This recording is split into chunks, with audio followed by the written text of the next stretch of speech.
original symbol or self-relating negativity, nationalism, when made to labor in the colonial world, does not undergo any serious transformation, but simply develops within the parameters of its own logic by virtue of its own negativity, tending towards the restoration of its original unity.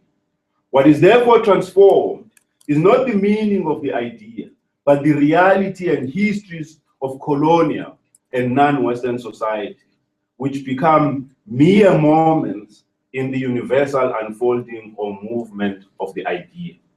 Forced to fit within the framework of the original essence, histories and realities of the colonial or non-Western world, even in their difference, do not exist in and of themselves, do not have an independent character, but are mere self-manifestations of the original essence, which persists in all its manifestations, even as alienations, distortions, or variations.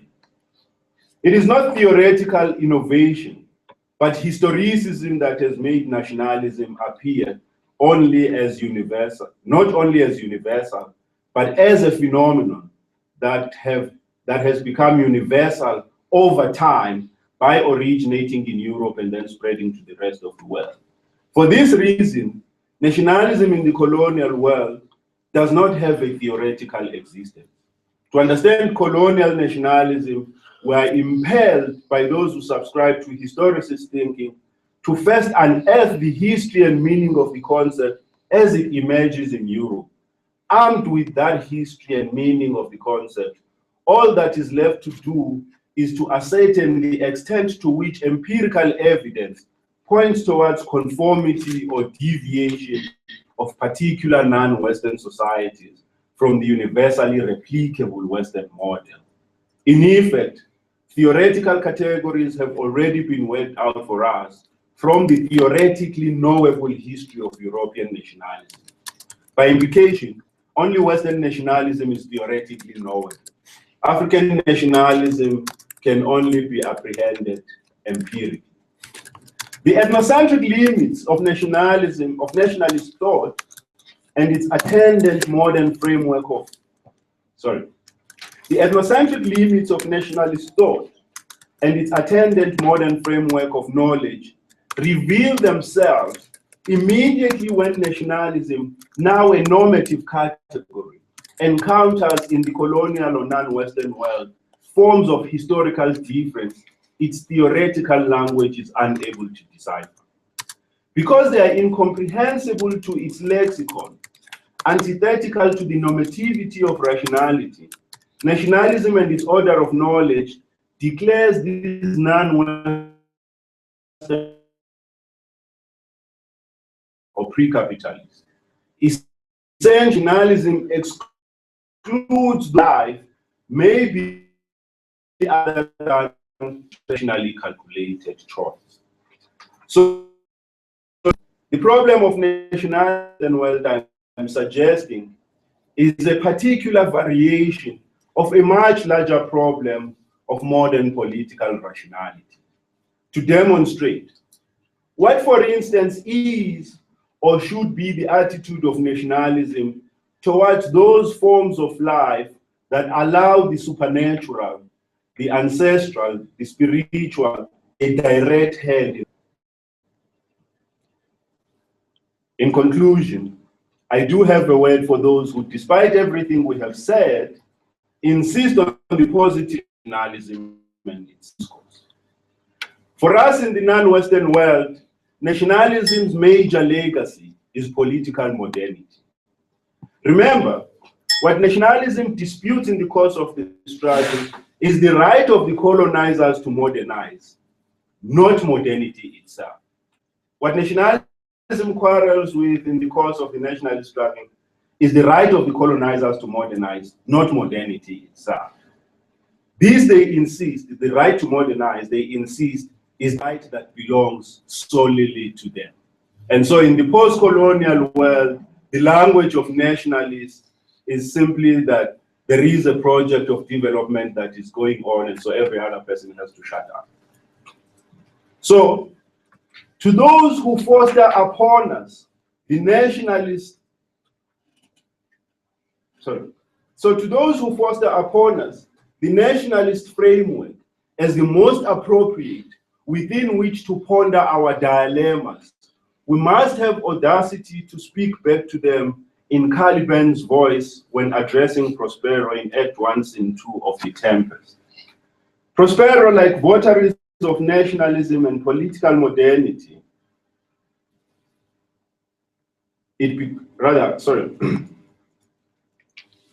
So to those who foster upon us the nationalist framework as the most appropriate within which to ponder our dilemmas, we must have the audacity to speak back to them in Caliban's voice when addressing Prospero, as we've said in Act 1, Scene 2 of The Tempest. Prospero, you would remember, like votaries of nationalism and political modernity it bequeathed, is convinced that enslaving Caliban, availing him the skill of language, utilizing him, has enabled him to come into self-consciousness or gain human. Prospero, on the other hand, is piqued by Caliban's contempt for this gift of human subjectivity and modernity. He chides him for it.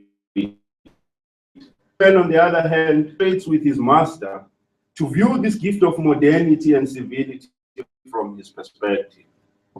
For Caliban, unlike Miranda, language is not a means to knowing oneself. It is the zone of self-negation, of non-being. Self-knowledge is not empowering, but a constant reminder of how different he is, or less than Miranda and Prospero, who are fully human. This is precisely what nationalism and political modernity mean to us as non-Western people. Thus, Caliban's or our own, or rather our only hope for evacuating space for identity or establishing conditions of possibility for a human identity, which modernity denies us and denies to Caliban, is to use what modernity has given to us against it. And so, as says to the master, you taught me language, and my profit on it is I know how to curse. The Red Plague read you for learning me your language. I thank you.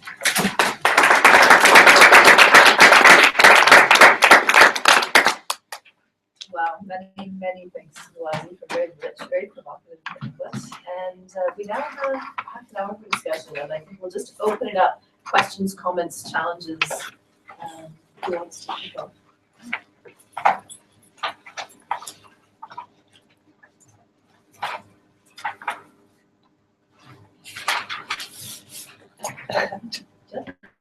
Well, I just think that was a wonderful presentation, very rich, and nailing these characters to the mast in exactly the way they need to be.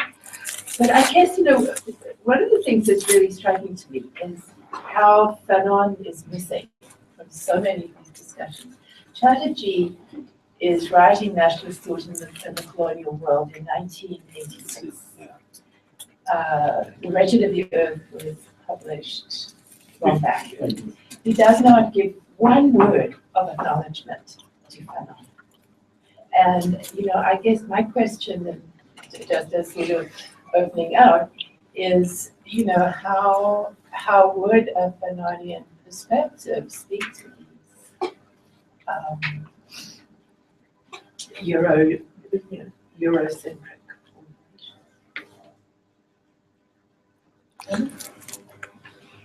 Right. I mean, my question is probably not well formed yet. I'm going to throw it out anyway. One of the things that I remember from, I can't remember exactly that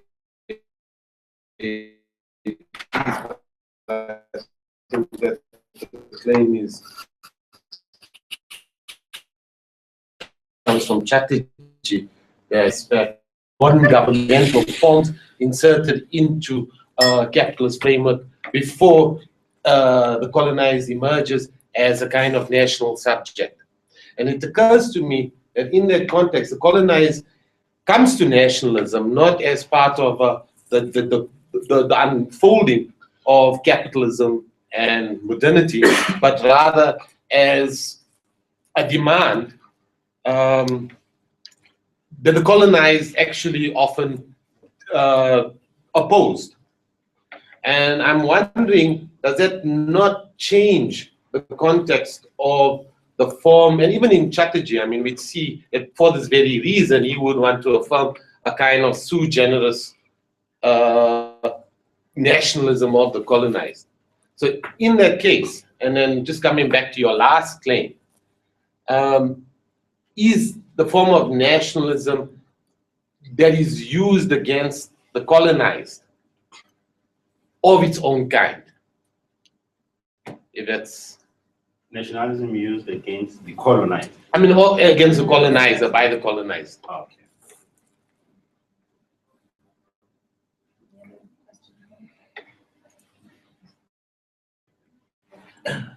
Wazi, I really appreciated your talk as well, and I running through it, there were several threads of critique connecting nationalism and capitalism in the non-West, as you put it. And I guess, I'm trying to disaggregate how the relationship between nationalism and capitalism. Even in the question you begin with, how do we as non-Western people come into nationalism? I presume it's differently in differentiated ways, all sorts of, all forms of differentiation. But the kind of reading you offer doesn't stress that. And the theory of change you offer, the idea of these provocations, the block dialectic, the false start, and so on, presumes we all start together, or that there's some kind. In a way, that's on the one hand, like Chatterjee, I think a fairly Hegelian and therefore your Euro theory of change. I think about offering this provocation. That's what I'm saying. So let's take Ulrike's question and comments, and then we'll open for Lwazi to respond, but I think we really want this to be a dialogue. So I'll give Lwazi the first bite, and then maybe we'll move on to the second.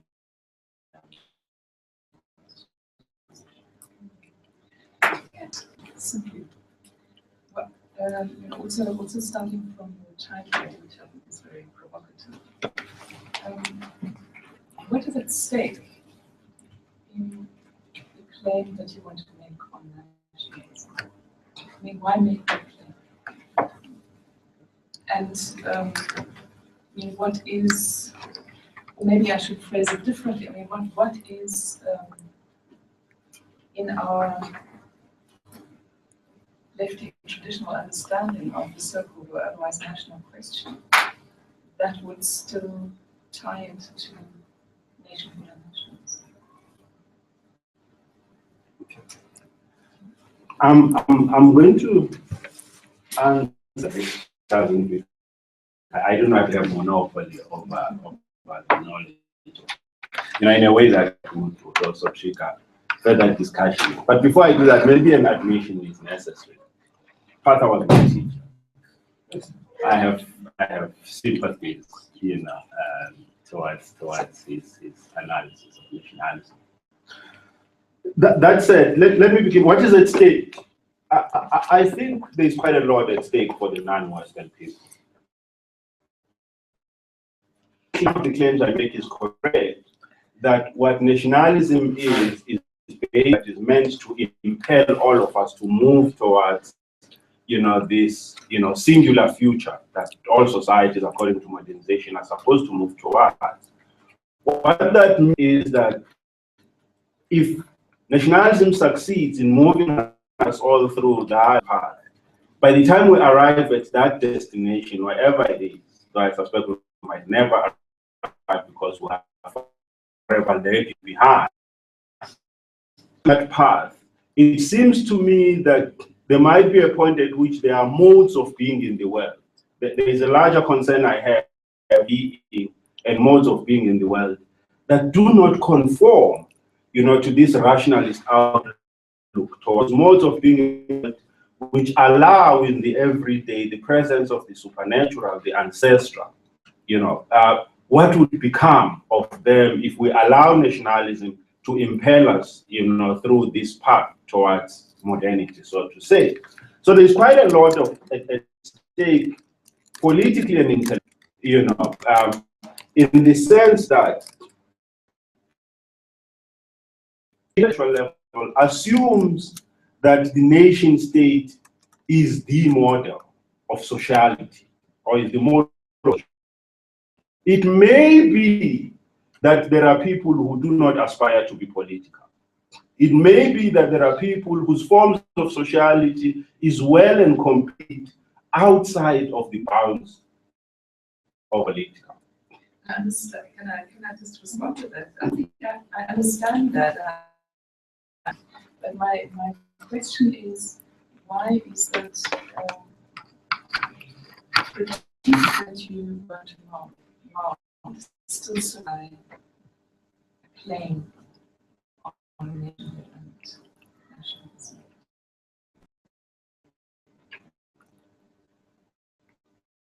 Why? I mean, your point,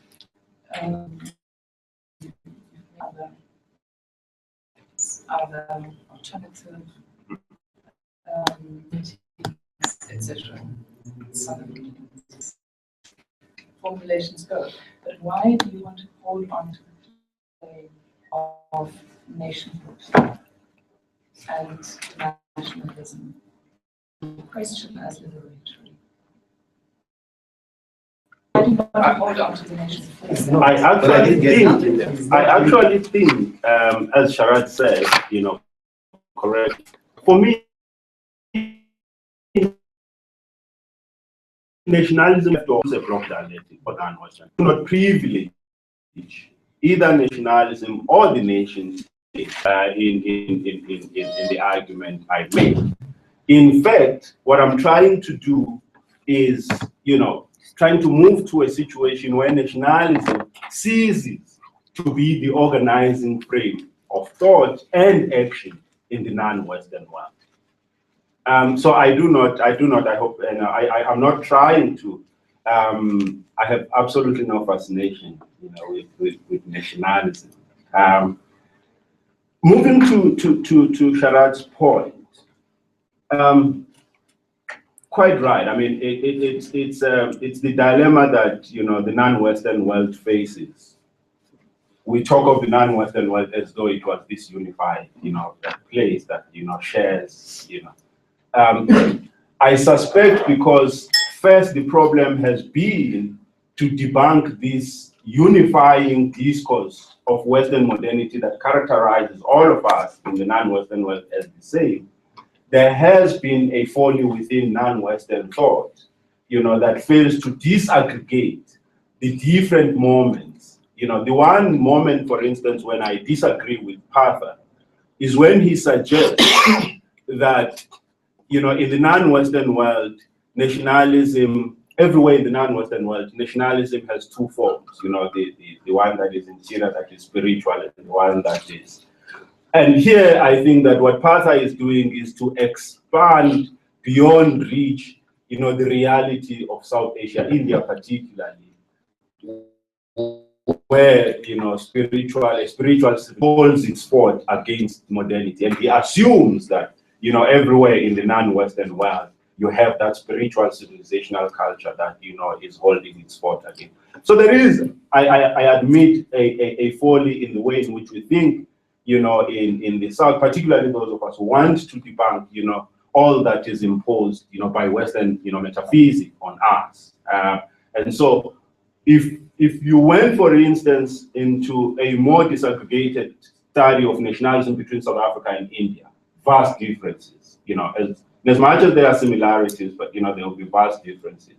Or between South Africa and Nigeria, there will be vast differences, even though there are similarities. So I admit, this was a somewhat, I bet view kind of an analysis, and so it fell into that trap. But I do want to maintain that there is something that unites all non-Western societies. There is something that runs through the thread, or there is a thread that runs through the nationalist experience of all non-Western societies.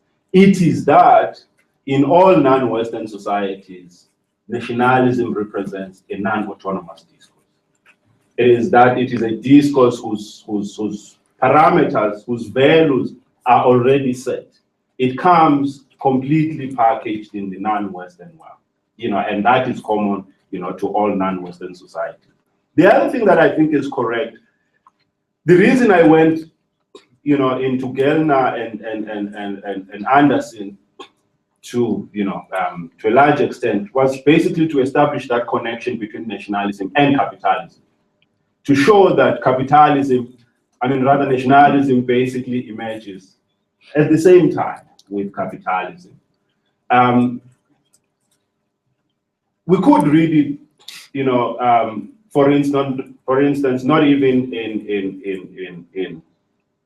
in Gellner and Anderson. If you read Weberian sociology, what the coming of the modern society means in terms of rationalization and bureaucratization of society, that's exactly the spirit and value of nationalism. That's what nationalism aspires towards, a modern, rationalized, bureaucratic society.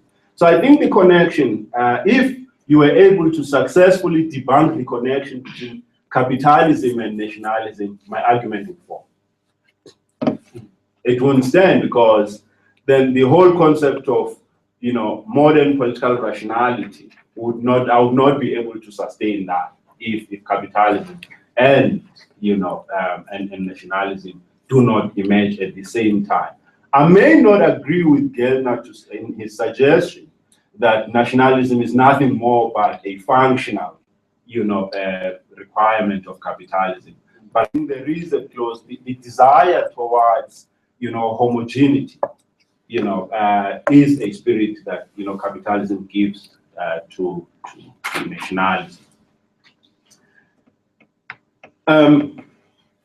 Ahmed's point on the people or the colonized first becoming subject to modern, or rather to modern disciplinary, and then becoming I hope what we are doing there does not lead us to skip the moment of colonialism. Because in the colonial moment, or rather, I'm not too sure how possible it is for us to speak of that moment when, the people become subject to these modern disciplinary forms of power, except from the moment of colonialism. Prior to colonialism, is there a moment when people become that? So colonialism, of course, is the moment when, these different regimes, come into being, and therefore it is impossible to think of people's, transition from being, populations to being subject, except already within the framework of modern thought, of modern rational thought. The paper obviously would look, or the talk would look different if we were looking at nationalism against the colonizer. But even if we were looking at nationalism that is used by the subject, the colonial subject, against the colonizer, I think there is something that still remains in that. It is that nationalism nowhere quarrels with modernity, with political modernity. What it quarrels with is the right of the modernizer, or of the colonizers, to modernize. What nationalists think is that it is their God-given duty to modernize their own people. They think that they have the responsibility, not the colonizer. On rare occasions do they quarrel with the spirit and content of modernity itself. In fact, by agreeing to be nationalist, already they agree to be modern, because nationalism is made, one of its conditions of possibility is a certain universal form of thought, that considers itself universal, that is, transcultural. And so in that sense, I think that there is something, even when nationalism tries to be quote unquote progressive, or radical, its radicality remains within the bounds of political modernity.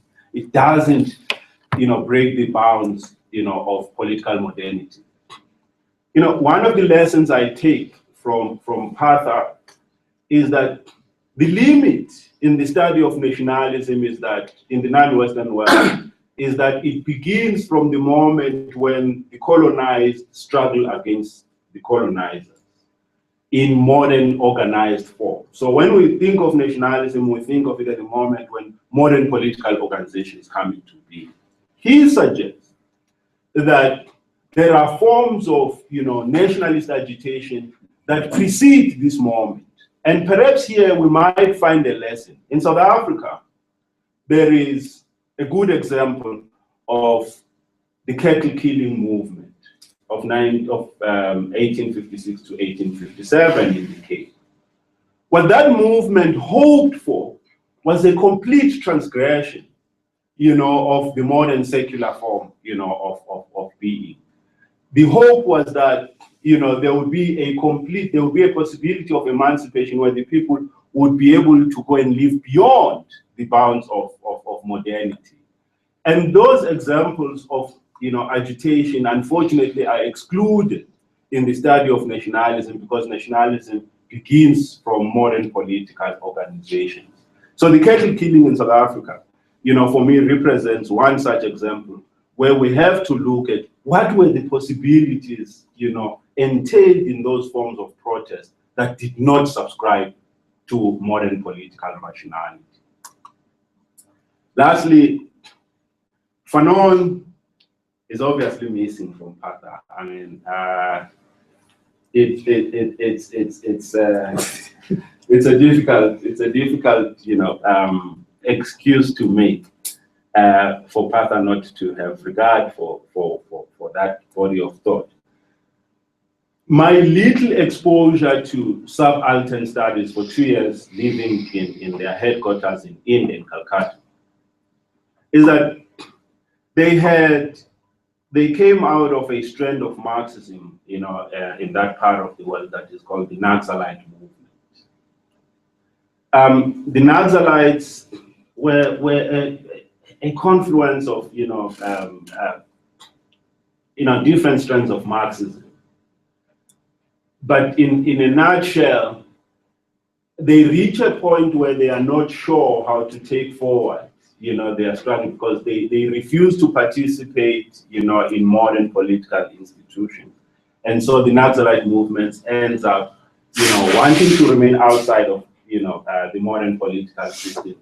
But those like Partha and, Ranajit Guha will come out of it, integrate into the nation. And so there is a dilemma in how to. But the point I'm trying to make here, perhaps, is that their approach remains very much informed by Western Marxism and, a certain reading of Gramscian, thought. Yes. Peter? Thank you. Thanks very much, Lwazi. Very provocative and stimulating talk. I was going to take up, before you responded to Ahmed's point, about the possibility of a sui generis form of nationalism, anti-colonial nationalism. And what I was going to say, although I think you've dealt with the point I was going to make, was that I detected a certain a priorism in your own discourse, which seemed to me to, in fact, as it were, mimic the Western episteme itself, and that it seemed to me that you were anticipating too much the possible content of anti-colonial forms of nationalism. So I don't want to press that point, because I take what you're saying about the resilience, the strength of the nationalist signifier. But what I do want to take you up on is your reference to, and you gave a historical example, your reference to those social practices that don't subscribe to Western rationality. And one respect or other may have to do with the dimension of the ancestral or something else. But those practices to which you refer, which don't subscribe to Western rationality, isn't the big question here? What do they suggest about possible political futures?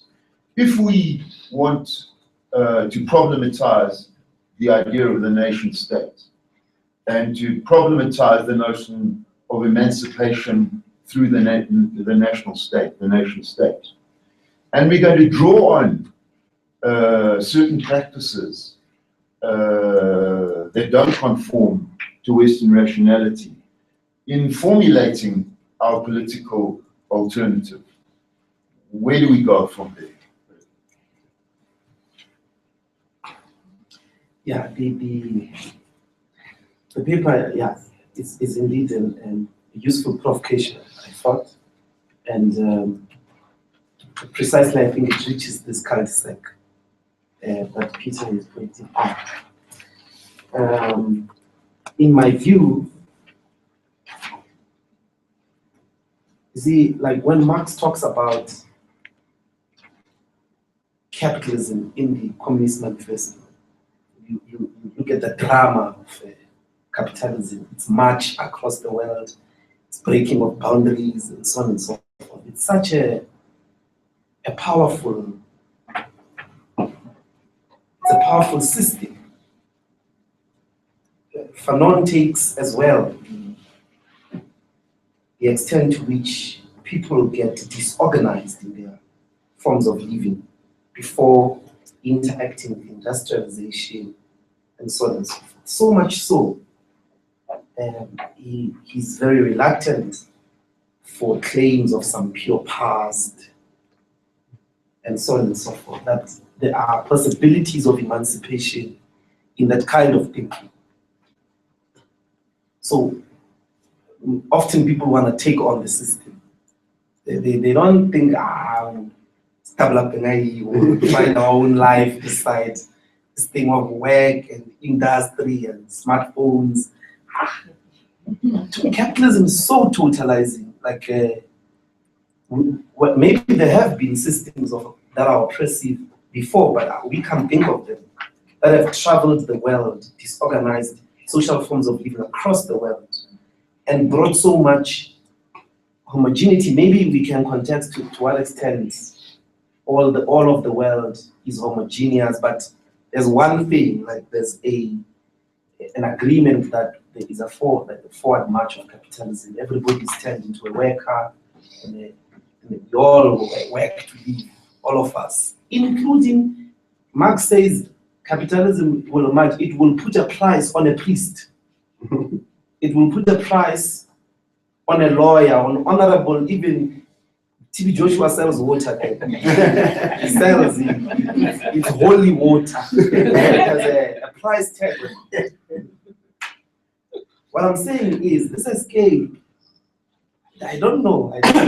So what is better what is oppression after reading Nationalism? So is oppression that you are being nationalized, that you are being modernized by an external force? I can see that through colonization we are brought into, but we're subjects or populations. But there's a disruption through, no, we rather modernize ourselves. Are you still reading oppression in Garvey's movement, or in, I don't know, in the decolonization movement, even in Japan and so on and so forth? Are we still reading? I can't keep up there. That it's a package, it's already brought, and they take it upon themselves to challenge.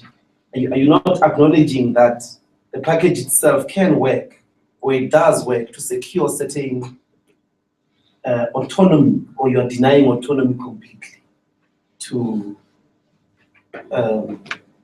us in China, to everyone? Like, there's no autonomy at all of, like, even within, and I can't agree, I will have to get, in the two things I'm saying there. One is, how successful are you going, how successful can we be? Because capitalism goes everywhere. The Nyangas, they of ancestors, they sell in China. They're doing labor, they're selling. There are lives of our people they pay. They don't do They don't do prophecy or whatever they are doing without selling. In fact, you've got to put money down and so on and so on. Capitalism is that thing of capitalism. I think you underestimate the extent to which we've been captured. I don't know the correct terminology, that all of the world sort of gets captured into this, for lack of a better word, mode of production, that it's so difficult to produce anything and that is socially meaningful, that capitalism won't capture, or markets won't capture, money can capture, such that what you have is, you get there. So the second part is, isn't a claim of political rights, these rights of 1994, which could have collectively decided something that is decided in the market on the ballot, like take land, without expropriation, you take it, which is an economic resource, or take the mines, redistribute them in a certain way, which are decisions that are normally not decided through the ballot, but the markets, as it were, like the state buying or something like that. You could have done that. Wouldn't that have been read as an emancipatory project? Yeah. So I feel, as Peter does, what would an emancipatory politics look like when capitalism is so totalized? In fact, I think it has. I'm not sure there is a form of life, Peter, that has refused the claim of capitalism. Sure. I'm sure this is why Ahmed is sticking up his head. Yeah, I mean, I tend to kind of go a long way with what you're saying, but just to start off, I want to make absolutely clear both my appreciation of Ulwazi's talk, the form that he's given the talk in almost a polemical fashion, as suggesting a kind of debate, and at the same time, I want to go along with him in his rubbishing of nationalism and forcing us to think of something else. Yeah. Right? So on that, I think we agree. The problem, and this is where I think it's not just a problem that I see in Ulwazi's talk, and this is I think what Hussein is getting at, but in a lot of our own kind of, or a lot of resistance speak, kind of moves from a kind of dream of an outside in relation to modernity, a place where we can, find a new grounding for resistance that is not in itself, that's, at a distance from capitalism, at a distance from modern rational forms. So, I mean, and one of the things you mentioned, for instance, African ancestral practices. Now, in this context, can we actually find forms of African practice that are themselves not touched and shaped by the histories of modernity? Two, can we not also imagine the ways in which those practices have been themselves mobilized and integrated into forms of nationalist mobilization and imaginings? Right, and I think that that's a point that the subaltern studies have often brought out very well. But I take your point that maybe Chatterjee overemphasizes to which that kind of spiritual dimension as to homogenizing modernity. Right? At the same time, though, I do think it's important that even if we exist, that a lot of nationalisms don't quarrel with modernity, is to recognize that within nationalism is an impulse to give expression to a unique political identity within a kind of community of difference. Right? I'm not celebrating that or anything. I'm just putting that out there, and I'm saying that it is possible for us to lose sight of those dimensions if we were to go all the way to the pole that you're standing at. At the same time, though, and I want to re-emphasize this and re-come back to this, I'm all with you when you say there's an inherent danger in us thinking with nationalism. Right? Oh, sorry, one last point, since I'm on. The other thing is, and just kind of giving an expression of a kind of the difference in the kind of nationalism of the colonized in his struggle against the colonizer. If we think about Fanon, I think we see something very in the construction of the people. There isn't any kind of going to kind of in. It's always constituted, and like in I think Anderson talks about the ambivalence between the kind of necessity as well as the kind of the people in the nationalist side.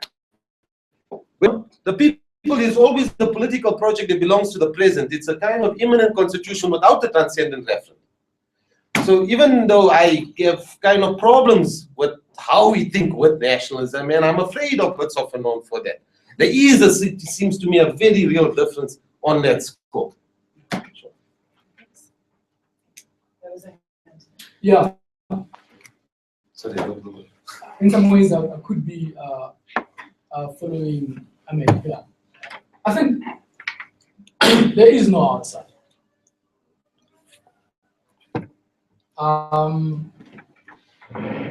That need not mean we can't create better social life. My concern is if modernity is a meeting point of different, say, civilization, in the way that blackness, for example, conditioned the possibility of modernity itself. If modernity is a shared project, albeit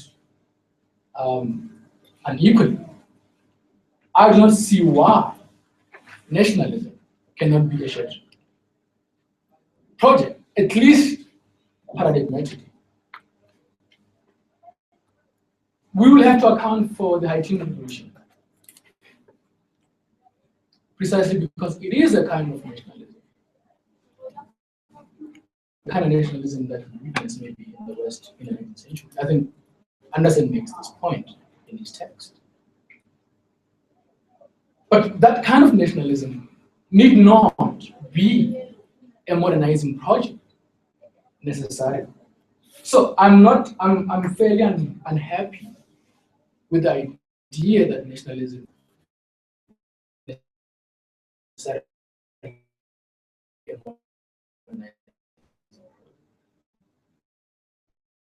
Of course, programmatically,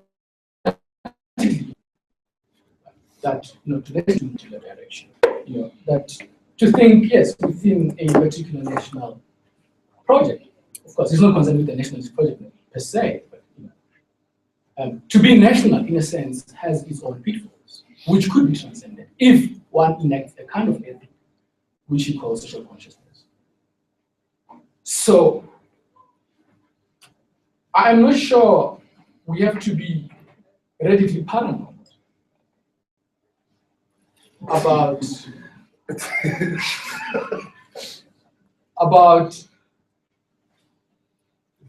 having a possibility of people gathering and defending themselves. Except that we must say these people can defend themselves, as I say, in forms that are better. Well, whether that could be done successfully, I do not know. So, I think the idea that the nation is possibly a form becomes relevant here. To say it's a form that can be contested in some. In which case, I am willing to say that the kinds of practices that Razi is advocating for need not be out of a particular kind of a nation, the possibility of building a national culture to use phenomenal. Unless you always want to be massacred. So you have to defend yourself. I think that is an ethical choice we have to make, or that I have to make, to say how, and I guess this is a problem of logic in general.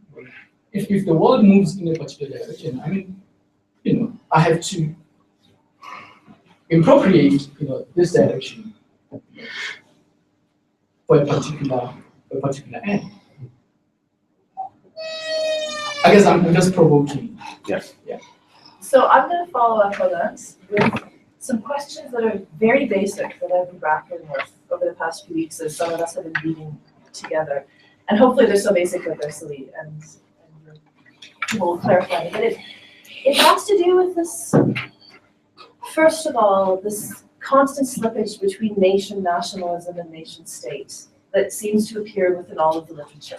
And I think that often what I'm understanding is that people are talking about how the nation state becomes a particular form, and I think some of us read Goswami, right? And how once the nation state becomes the form of international political arrangement, then we need to begin to imagine ourselves as nations within a certain framework.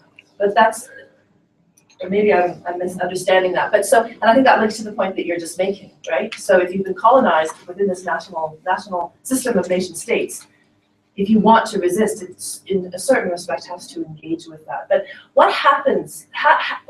Does the nation and nationalism always need to be linked to the nation state? Or how do we battle against forms of nation state colonization, if in another form? The second question I have has to do with the relationship between theory and practice. So just because theorists can come with a very elegant argument, you know, as you laid out in your input, that certain things are inherent theoretically, right? That there's no space for an imagination. What you said, it was beautifully said, you know, what's left for us to imagine, right, in the non-Western world. But just because their theory says that, doesn't mean there isn't something we can still imagine. Doesn't mean we aren't still imagining. Doesn't mean we aren't still taking this thing called the nation, because that's a particular form within the current international political economy, but thinking it through in a very different way. What does that mean theoretically? And I think it pertains to this, but also to broader debates. I hope the questions make a bit of sense. Prashani, is your hand? Yeah, I just wanted to follow up with, because I liked the way you ended and you turned to caliber and improved language. So I was wondering, I mean, in terms of language,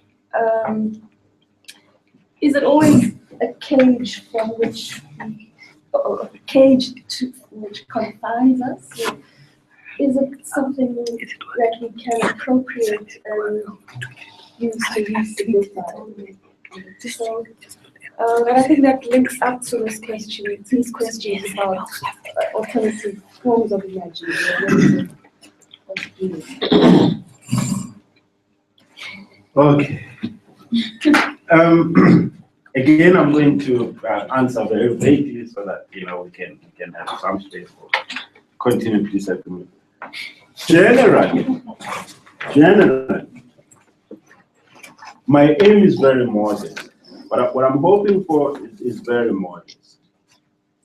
I'm not hoping for what those who engaged in cattle killing in 1856, 1857 were hoping.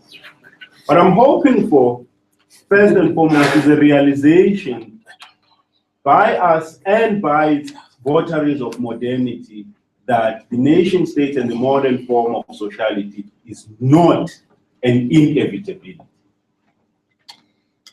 If we begin from there, and then we have several possibilities that open up, because what is the problem now is that there is a tyranny of the modern framework of sociality over not just our forms of life, but even over our forms of thinking. We assume that we must already have an alternative if we do not want this present form. The present form of sociality must first realize that it is not the only form possible. And so once we get to that point, then several possibilities open up for us. We might not end up with a situation where you have people who are unsullied by modernity. But we might get to a point where modernity does not declare a priori that their forms of sociality are pre-modern, are pre-political, are parochial. So, in simpler terms, what I'm hoping for, is a certain form of coevality, between these different forms. It's not to say that you know, you have to have a barrier so that, you know, there are people, as I've said, who are unsullied by modernity. That is perhaps, you know, near impossible. But what is problematic with that kind of thinking, you know, to say that there is no outside of modernity, it is precisely what modernity wants. It says to us there is no alternative. You know, it says to us you can't think outside of modernity. I think that we must refuse that. It is that I want to refuse, that authority of modernity to prescribe for us, you know, how we should imagine, you know, ourselves and imagine our life. I do not know what the future may look like, but it has a right, that future has a right to look different from modernity. Now that's general.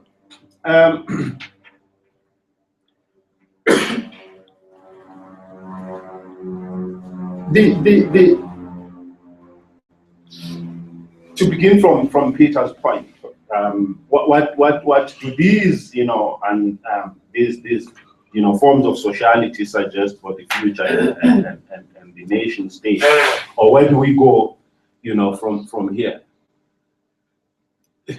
I have faith in thought itself. That if in thought we achieve something, then perhaps a possibility for a certain form of praxis, you know, becomes a reality. Now, what do I mean here?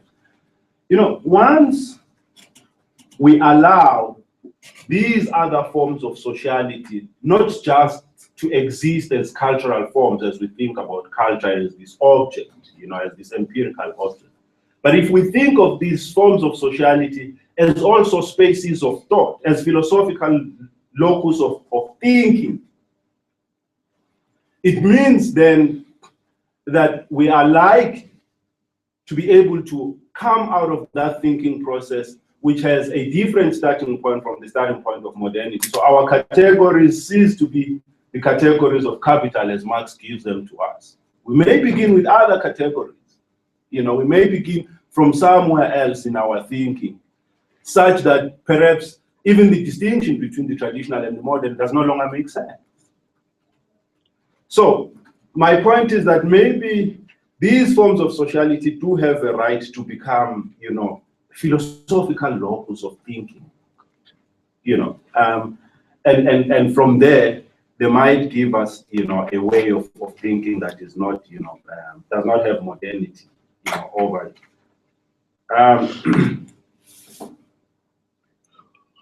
Mwiseni is so I'm going to scatter around his question since he's not here.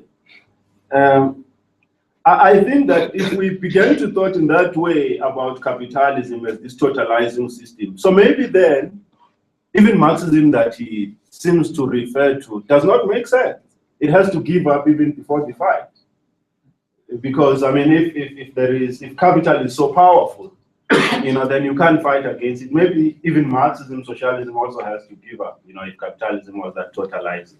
I do not think that, you know, it is that there is no space left, you know, for protest. I think we can still carve out, you know, spaces of autonomy for ourselves outside of the, you know, politically, or rather of the modern, of the, you know, modern form of sociality. You know, the claims of political right, if we were to want to celebrate the claims of political right, you know, that as he says, you know, we came to have at the demise of colonialism. The claims of political right are a claim that a certain kind of people can make. Only citizens can claim right. And what is a citizen? A citizen is a modern rational person who has a calculative relationship with the world, who pays taxes with an expectation of returns from the state. So to be a citizen is to be modern. The identity, if you think of the identity of the citizen, it emerges with the bourgeois public sphere. And so, to be a citizen on its own, I was saying, is not very empowering. Because itself, it's a category that, you know, in order for you to subsist within, you have to be modern. So I'm not sure that, you know, the claim of political rights, we may celebrate it that much as if it offers, you know, a space, you know, of autonomy, because The claim of rights is a claim that only citizens can make, and the citizen is a modern bureaucratic rational person. You know, is a Weberian person.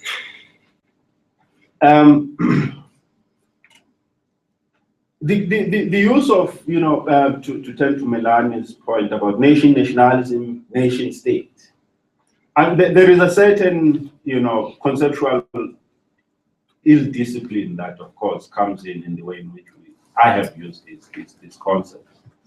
In fact, if you look closely into the literature itself, you know, the nation state is you know, it suggests a co-terminality between a nation, which is a cultural group, and the state. Now, I was not talking about, you know, homogeneous states only. I was talking generally about, you know. But there is a sense in which the discourse on nationalism, as it emerges out of Europe's process, you know, of modernization, Europe assumes that every nation must be a nation state, because it assumes that every nation from the 18th century, every nation must have a state of its own. And so even those nations, or those states rather, that were plural, were assumed to be nation states erroneously. And so there is a tendency in thought, you know, to think of, you know, the nation state as a general, you know, characteristic of modern states. In fact, I think in most instances, what we're referring to when we talk about the nation state is basically the modern state. You know, with the disaggregation of, you know, societies into modern states. Language. You know, Caliban seems to think that there is something useful in language. For those of you who have read Tempest, you know, the good thing with even the master's language is that you can use the master's language to curse and insult the master. Which suggests that there is a maneuver, of course. You know, we can re-signify certain things that, you know, come out, you know, or that come in the form of modern language. We can re-signify them such that they take a completely different symbolic meaning, which might be emancipatory, you know, for us. So language holds quite. We speak the language of the master just now. You know, language holds, you know, quite a lot of possibilities in that sense. You know, we can, as I've said, re-signify some, you know, the things and give them a different symbolic meaning, which would be very emancipatory. Now, lastly, you know, these ancestral practices that I'm talking about, these forms of sociality that I'm talking about, I'm not in any way suggesting that they should live outside or they should exist outside of modernity. What I'm suggesting to the project I'm up for is their right to exist. They're being considered closely, you know, their punishment as pre-modern, as pre-political, and so as having, or as those things that should not have any significance for people, because the problem here is that we will continue to say, what can they be when they in practice have a meaning for a people? They have a meaning for me. I dwell within them without contradiction, and I dwell within these modern forms of life without, there's no contradiction for me, you know, between being an ancestral person and being modern. But modernity, modern thought does not allow us, you know, that possibility. There has to be a hierarchy of identities. You must first be modern before you are traditional or whatever else. Whereas for me, it's difficult to draw that hierarchy because I know that, you know, when the last word of my PhD has been written, I have to go home and slaughter and thank the ancestor. There's no contradiction for me. There will be no contradiction for me, you know, to being a PhD holder and then running home to thank the ancestor for having and suggested for me. Now, so these things have meaning for people. In as much as we continue to deny them that right to exist, they organize people's lives, you know, and so I think that their right to exist is a right that is worth fighting. Great, thank you so much. So that takes us exactly to the end of the scheduled end of the first session. Thank you so much, Awasi, for a really wonderful and rich input and for an amazing discussion. I was excited about this colloquium before it began, but now I'm even more excited to hear the kinds of debates and issues that are being raised. It's now 12:30, and we have a 15-minute break until 12:45. Yeah, and I think there's some tea in the corner, and you can help yourselves. And if you really can start exactly at 1:45, then we'll do 10 Cigarette. Yes, Yes, but please. propose this. I can't pause it. It's because if I stop it, then it's gonna But create now you're another. broadcasting yourself to the internet. Yeah, So we're stop talking. it. Mute the microphone or something. So what you can do also is that with this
Yeah, see? Right. So you think you'll reach there? Well, I have to move the laptop.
We'll see how it goes. Now, what I have distributed is a few sheets on which I try to help you follow as we go along. So I've got the basic headings, and then I've also included the points that I make under each heading. My strategy is very different from Loisi's. What I've opted to do is to try to look very closely at one theory of populism. So what I'm doing is the Klaus theory of populism, as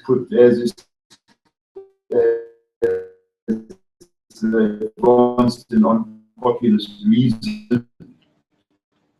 I'm putting it under the microscope and seeing what happens. And essentially, my reflections move in direction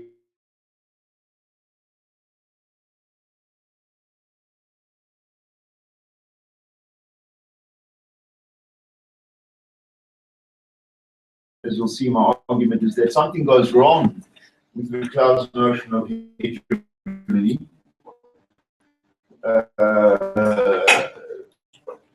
And something goes wrong with Cloud's understanding between democracy and liberal democracy. Which I think, all right, to waste any more time. I was going to say something about Leclerc, some sort of tribute to him, given his recent death. But I think I'll wait until afterwards, just to make sure I've got time. All right.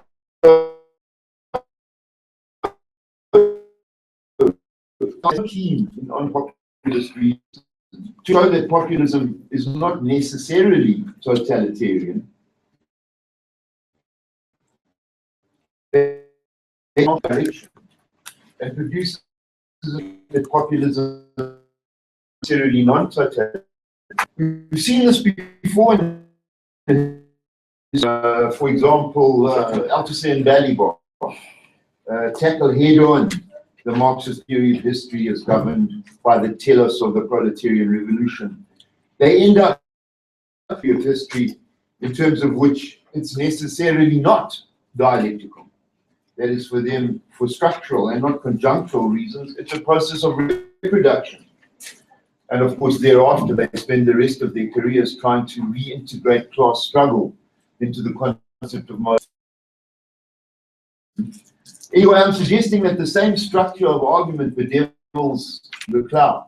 Without that, as you'll see, I'll try to explain, all non-hegemonic forms of politics fall out. No, the relationism requires close attention. One knows that populism can be and often is drawn to totalitarian closure. But it's that his whole thought us in that direction. An ontological argument when it comes to the relationship between populism and totalitarianism. Cul-de-sac. What we need to make space for a politic interpolation. The politics, and about this in a minute, the politics of the object small a, the second which in OPR, Leclerc conceptualizes the democracy and liberal democracy.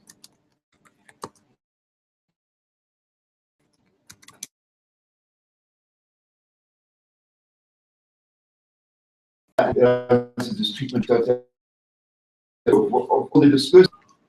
When a species defines the genus, all other species belonging to a motive to secondary status.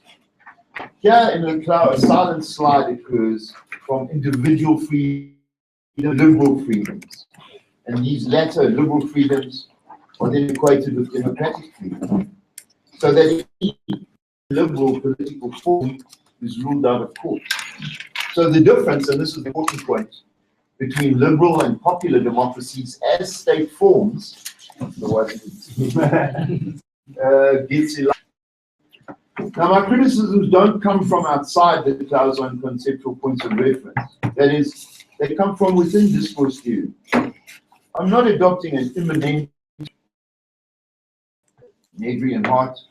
I'm not basing myself on Derrida's set theoretical conception of the event and the subject as fidelity.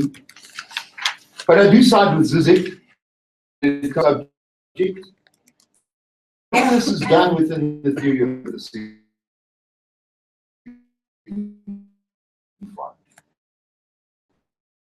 And all this means is always what is at stake in politics. And that this people needs to be understood as a discursive construct, as the result of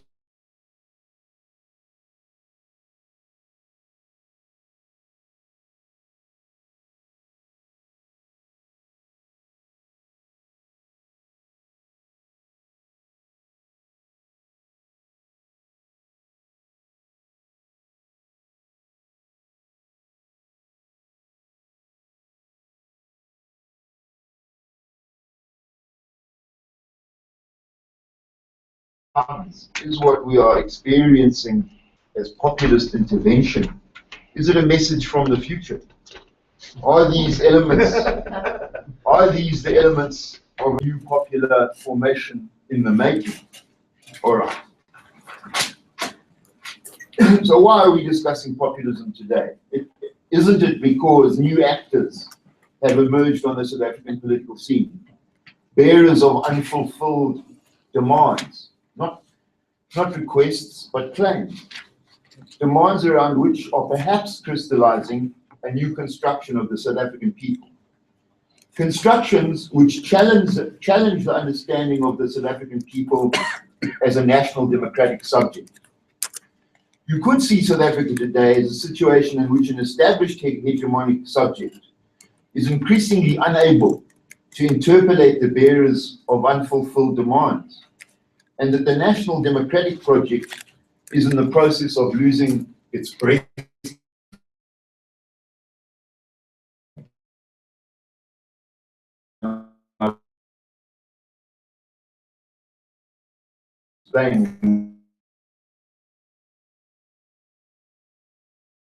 To the affect, what I mean is not just fraying at the edges, but coming apart at the seams. So, it's all the events, and I say they're events because they are potentially system breaking. It's all the events that fall under the name of EFF, AMCU, and NUMSA, and there are others, my ear's just not close enough to the ground, that seem to be behind current talk of populism. And these events seem to involve the introduction of a new conception of what the South African people want. A new conception, in other words, of the South African people. All of which foregrounds the question, what is a people? How is it constructed? Is it even constructed? The politics of these perhaps nascent formations of the people are in addition derided by many, Marxists and liberals, derided as involving illogical, unrealistic, and irrational arguments based on rhetorical and emotional appeal, including, it's sometimes said, an unhealthy, so it is said, an unhealthy adoration of the leader. Now, this is Leclerc's point of entry when it comes to populism, because what he does is quite interesting here. The above denigration of what is derisively called populism, he shows that rhetoric, affect, emotion, and identification are constitutive of all forms of politics, and that for this reason what is derided as populist is not pathological or abnormal, but the paradigm case of all possible forms of politics, because via it is revealed better than anywhere else the very anatomy of politics. So politics for Leclerc is obviously the references to Freud, the royal road. It's the royal road to the political.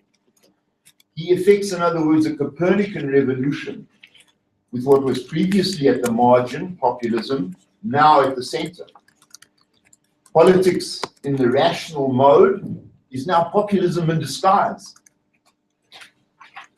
So if we want to understand how popular identities are formed, what they are ontologically, what their structure is, and what holds them together, Leclerc has a lot to teach us and deserves close attention. At the same time, and this is what I deal with in my criticisms, at the end of the day, he leads us, I think, astray. And that he doesn't equip us. In fact, he puts obstacles in our path. He doesn't equip us to deal with either of the possible pitfalls or dead ends into which populism can fall. Liberal democracy and totalitarianism. So what follows is an attempt to steer populism between liberal democracy and totalitarianism towards popular democracy. All right.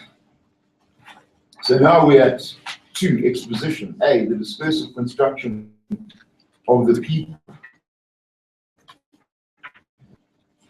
The social for Leclerc is discursive in Saussure's sense. That is, it's comprised entirely of differences. Social and political identity is broken down into a product of a system of differences. So the social is irreducible and ungrounded in anything transcendent or immanent. There are 2 logics operating in the social, in the domain of discourse and the social, for Leclerc. Substitution on the one hand and combination on the other. In the latter, combination, meaning and identity are stable and fixed. Relations of difference and existing identities are held in place. Remember, this can never be absolute. So it's a relative distinction. In the former, that is to say in relations of substitution, operations of substitution result in different social agents belonging to different social categories, fixed via a system of differences, results in social agents belonging to these different categories identifying with one another by metaphorizing their identities around one of them. One identity belonging to the initial set, which then becomes the collective identity of previously heterogeneous and particular identities. So agents metaphorize their identities when they realize that they're all alike in having unfulfilled demands. So what they're doing here is mobilizing the resources of the signifier in changing the meaning of their identities from a particular to a collective via rhetorical operations such as substitution. So there's a conception of the signifier as not having an immanent meaning, a certain conception of the relationship between the signifier and meaning. This logic of substitution or equivalence, what he calls equivalential logic, at the same time as it establishes a group identity around one of the initial differences, constitutes a frontier between it and its enemy, defined as what is blocking its demands, what is blocking its self-realization.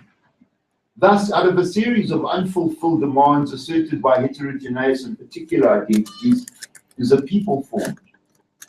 Thus, the people is not something that pre-exists its own discursive construction via equivalence and antagonism. Strictly speaking, it's only when one of the elements is named as the universal equivalent that it becomes it. So naming is performative and not constative vis-a-vis the category of the people. And the name retroactively produces the very identity that it represents, namely the people. So there's nothing necessary, objective, or predetermined about the emergence of any collective political subject. And this is the only kind of political subject there can be for Leclerc. A series of contingent discursive operations, acts, that break with existing objectivity is what is required. The people is not inscribed in social objectivity. It is constructed out of it in both senses. Its elements come out of social objectivity, and as a construction, it's out of objectivity. As a discursive construction, the joining of a signifier to a signifier, the people is always vulnerable to dis- and re-articulation, back to its previous pre-equivalential set of heterogeneous and particular identities, or inscribed in a new set of equivalences, substitutions. And in fact, this is what's always happening. Frontiers are always under attack by antagonistic equivalential projects, seeking to reconfigure them in accordance with their own constructions of the people. The social is, in other words, just this constantly shifting tension between the logics of difference and equivalence, which alone establishes frontiers and identities.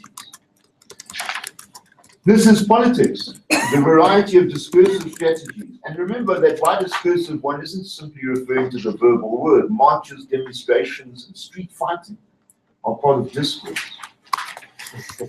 This is politics, the variety of discursive strategies whereby equivalence is maintained and subverted, which are the same discursive strategies whereby difference is maintained and subverted.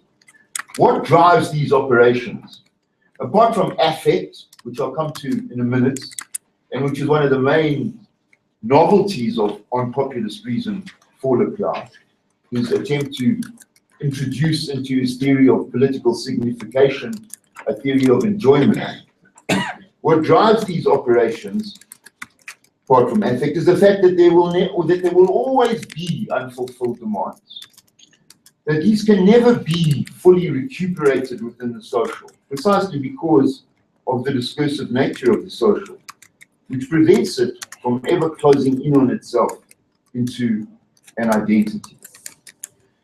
So to reiterate, there is no common feature or attribute underlying the unity of the people. There is no positive attribute underlying the unity of the people for Leclerc. No positive attribute at all. Equivalence is based on nothing more than the fact a series of unfulfilled demands are all seen as being blocked by the same enemy, the status quo. What unites them is their antagonism to the system. And this unity is only secured when one of the set of unfulfilled demands is named as the people, thereby retroactively producing what it represents. Leclerc emphasizes this productive role of naming in the constitution of the people and its correlate, namely that what is named is what he calls an absolute singularity. What is named doesn't fall under any conceptual scheme whatsoever, because it is precisely a break with objectivity, a performance that produces itself.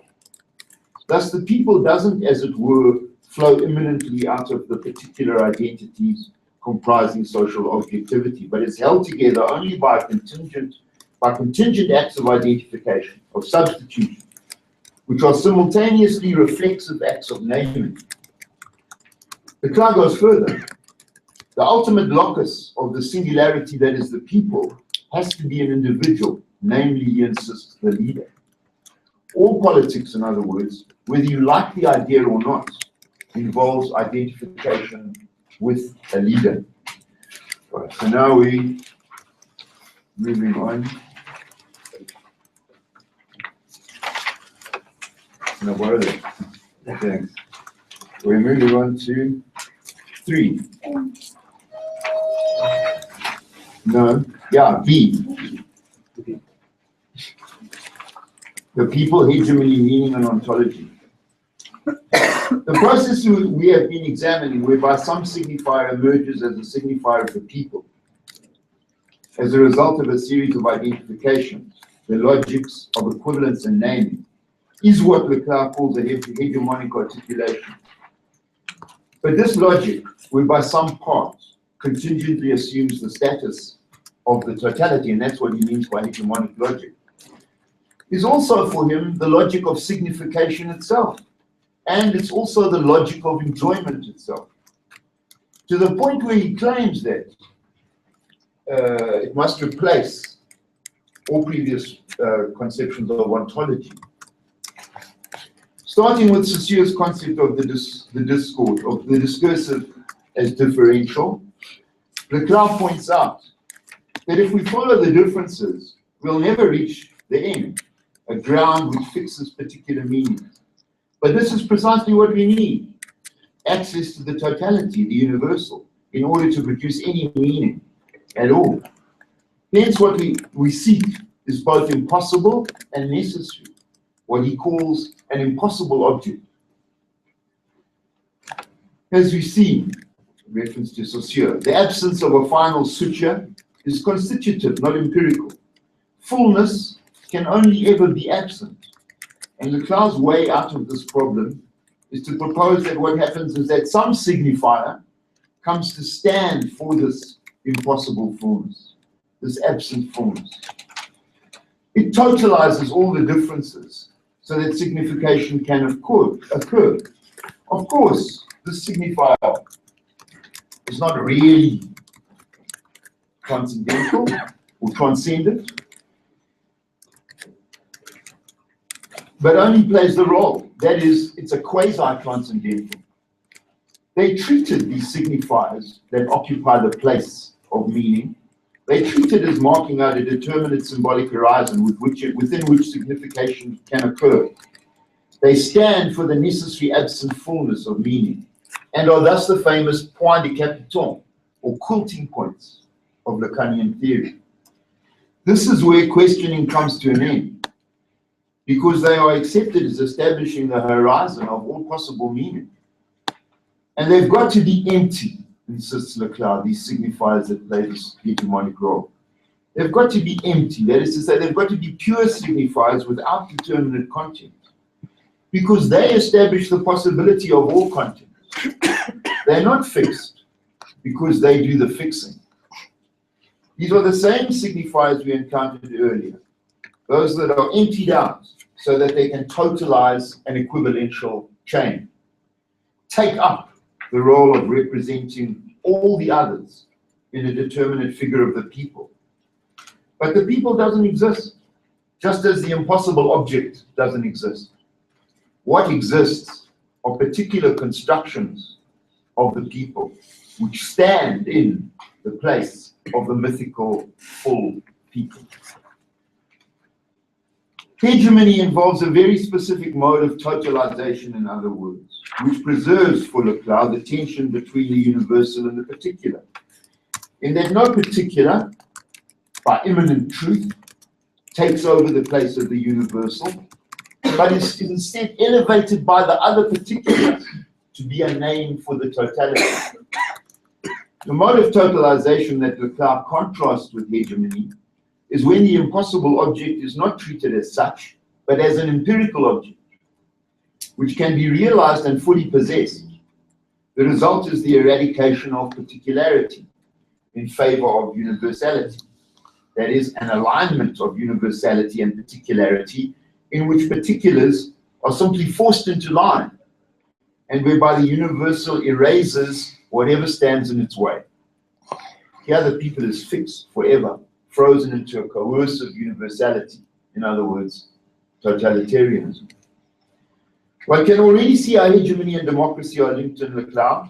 A hegemonic articulation is consensual, in a way a totalitarian suture isn't. And in a hegemonic articulation, the particular occupying the place of the universal is recognized as incommensurable with the latter, with the universal, not the latter, but as contingently occupying its place, a part that is only partially fixed to the role of the empty hegemonic signifier. Hence, the immortal body of the king and the logic of embodiment, and here there's a contrast being drawn with the ancien regime and modern democracy. The immortal body of the king and the logic of embodiment have not disappeared in Leclerc's theory of hegemony, as he is the first to acknowledge. Instead, this universal is embodied successively in different part objects, instead of being located only in one, the king. Successively in different part objects. That is to say, it circulates according to shifts in the structures of equivalence and their articulation. That it circulates under modern democratic conditions shows that investment in it isn't absolute. The people can change its identity. Other claims to universality are only combated through hegemonic struggle, in which social agents are interpolated and not bulldozed. Because for Leclerc, the hegemonic object is internal to the very process of signification itself, there inevitably occurs a shift in the status of the total as opposed to the hegemonic object. This is ontologically impossible. A differential logic can never be totalized in a totalizing way. Difference will always persist, and thus totalitarian closure of the social falls into a sort of second place for Leclerc. Irrational, not because of its rhetorical and affective dimensions, irrational because it's out of sync with the very ontology of the social itself. I'm going to explore this point and its implications for our understanding of populism in a minute. Affect, enjoyment, jouissance. This has to be introduced into the analysis because for Leclerc, from unpopulist reason onwards, it is the force behind signification, behind the discursive moves we've traced as constitutive of popular identity. Love is what holds popular identities together for Leclerc. Not only are affect and signification tightly imbricated with one another, and of course there's that wonderful passage, I can't remember exactly where it is, where Zizek discusses what it sounds like when an American patriot says America. But, and this is the important point, the structure of affect and the structure of signification are the same for Leclerc. which is to say that the structure of jouissance and the structure of hegemony are also identical, and this is what I say gets him into problems. He draws on Kopchak, John Kopchak's analysis of the Freudian drive in his treatment of the role of affect in the constitution of popular identities. According to Kopchak, the mother-child dyad of Freudian theory represents for the subject a feeling of plenitude, which he will continue to strive to reproduce throughout his life. Of course, this is only a retrospective illusion that such a plenitude can ever exist, but it fuels the desire of the subject. Desire, the longing for impossible fullness or plenitude. It's impossible to satisfy, and yet it's always in search of satisfaction. However, according to Kopchak, and Leclerc follows Kopchak here, when Freudian theory elaborates the concept of drive as opposed to that of desire, things get to look somewhat different. The drive, by its very nature, breaks up into the pursuit now of partial objects, part objects, not an impossible plenitude, not absolute jouissance, with all its catastrophic results, but the traces of the original jouissance, as these are found in various part objects, for example, the breast, which do provide some satisfaction to the subject. These part objects, Kopchak insists, are not second-rate standards for some absolute jouissance, which is never reached, but themselves become the object of enjoyment and passionate attachment. These part objects are what Lacan calls the object small a, and their logic, the way they become elevated to the dignity of the thing. That's what the process of sublimation here is understood as. Now, so the way they become elevated to the dignity of the thing is exactly the same as the logic of hegemony, which also involves a part object being elevated to the place of the universal. When subjects identify themselves with the symbol of the people as a hegemonic object, they are also taking a part as the whole, and not as an ersatz, a second best. They are doing what psychoanalysis calls elevating an object to the dignity of the thing, and in the same way, investing passionately in it. They love it and derive satisfaction, enjoyment from their identification with it. The hegemonic object as part object becomes the thing for them, and hence the density of their attachment to it, like milk that's got breast value. The object small a is inherent to signification itself, whereas we've seen the resting point of meaning, the totalization signification required, is secured by some particular signifier standing in for the universal, which is the only possible foundation meaning can have, that is, as partially fixed. The logic of the object small a of signification and hegemony are all the same according to Leclerc. Love, meaning, and the social all have the same ontology and logic, and are all obviously very, very tightly interdependent. But what brings about the shift from desire, the quest for an impossible fullness, to the drive, satisfaction from little bits of jouissance? In politics, what is responsible for the recognition that the universal can only exist as a particular? In meaning, what establishes that the point de capiton, the quilting points which anchor meaning, what establishes that they are recognized as nothing but ordinary signifiers upon whom this role has contingently fallen, and whose stability itself is contingent, a result just of sedimentation and not external grounding? How does desire come to be recognized as the misrecognition of drive and become reconfigured according to the logic of the object smaller at all? And this is what interests us. In the socio-political, why is there a shift at some point from the pursuit of a mythical fullness to investment in a hegemonic part object?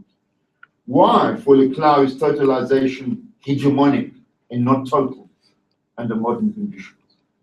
Saying that there can never be any such thing as totalization for reasons of ontology fails to come to grips with the resilience of investment in a fullness to come. In short, totalitarian investment. This will be the point of one of my criticisms of Leclerc. But for the moment, note that affect binds in Leclerc, and that it binds to the object small a, part of it.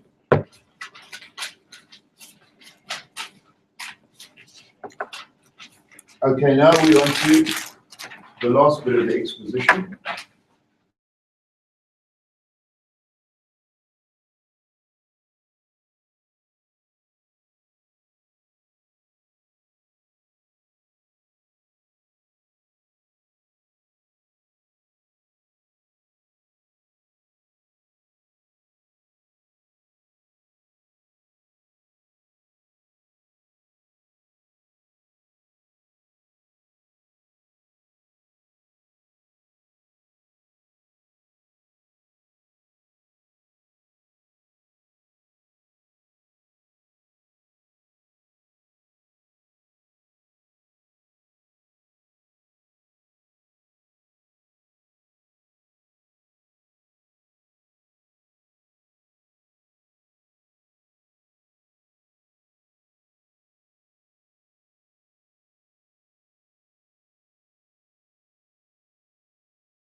Is catastrophic for the subject, and meaning itself prohibits absolutization.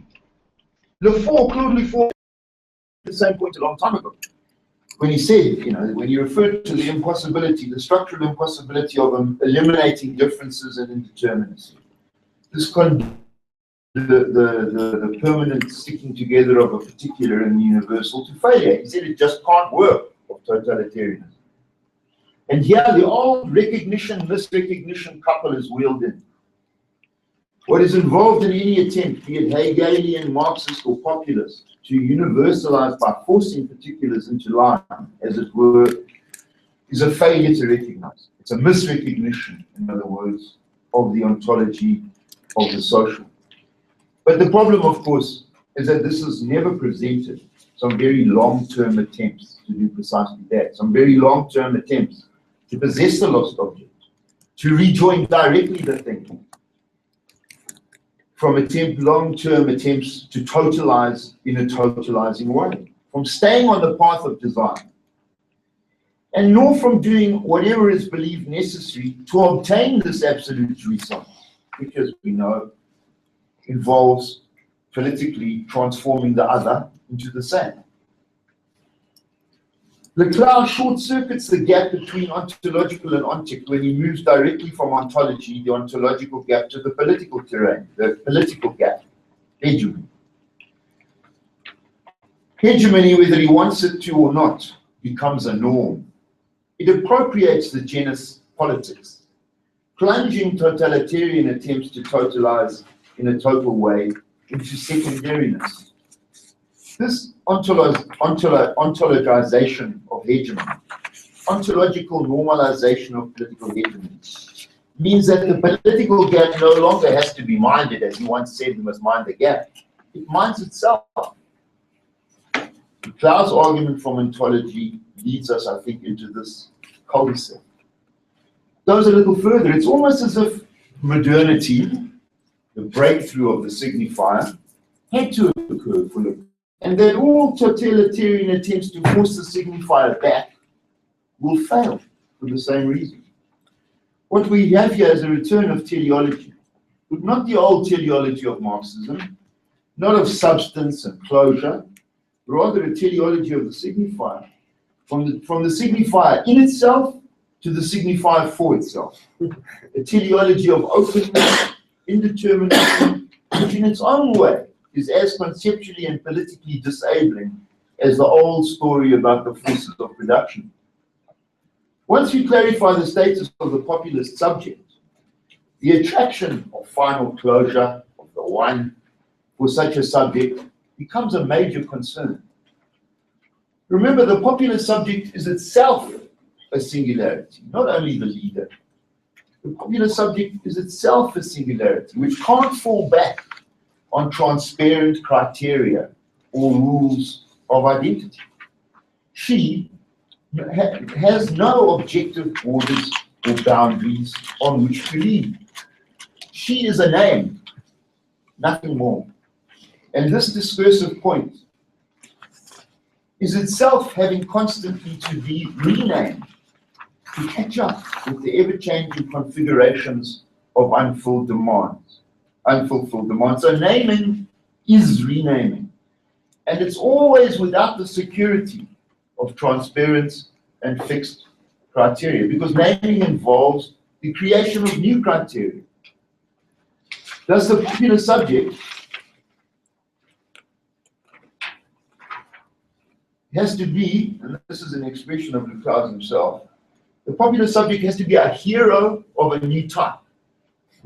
To use an expression of Leclerc, which he doesn't seem to see what this expression does. What that the very expression reveals that the hegemony of non-hegemonic articulations, which, as I've suggested, is obscured by Leclerc's own theory of hegemony. All that separates the popular subject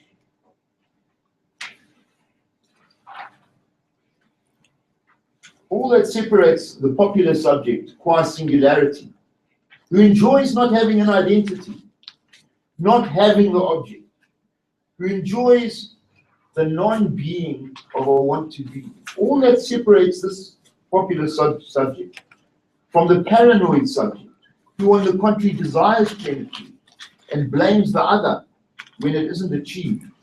All that separates the popular subject from the paranoid subject is what Yanis Stavrakakis, calls the politics of the object, small a hegemonic struggle of a special type, if you want, over the very nature of enjoyment itself. A politics which interpolates subjects into a specific mode of enjoyment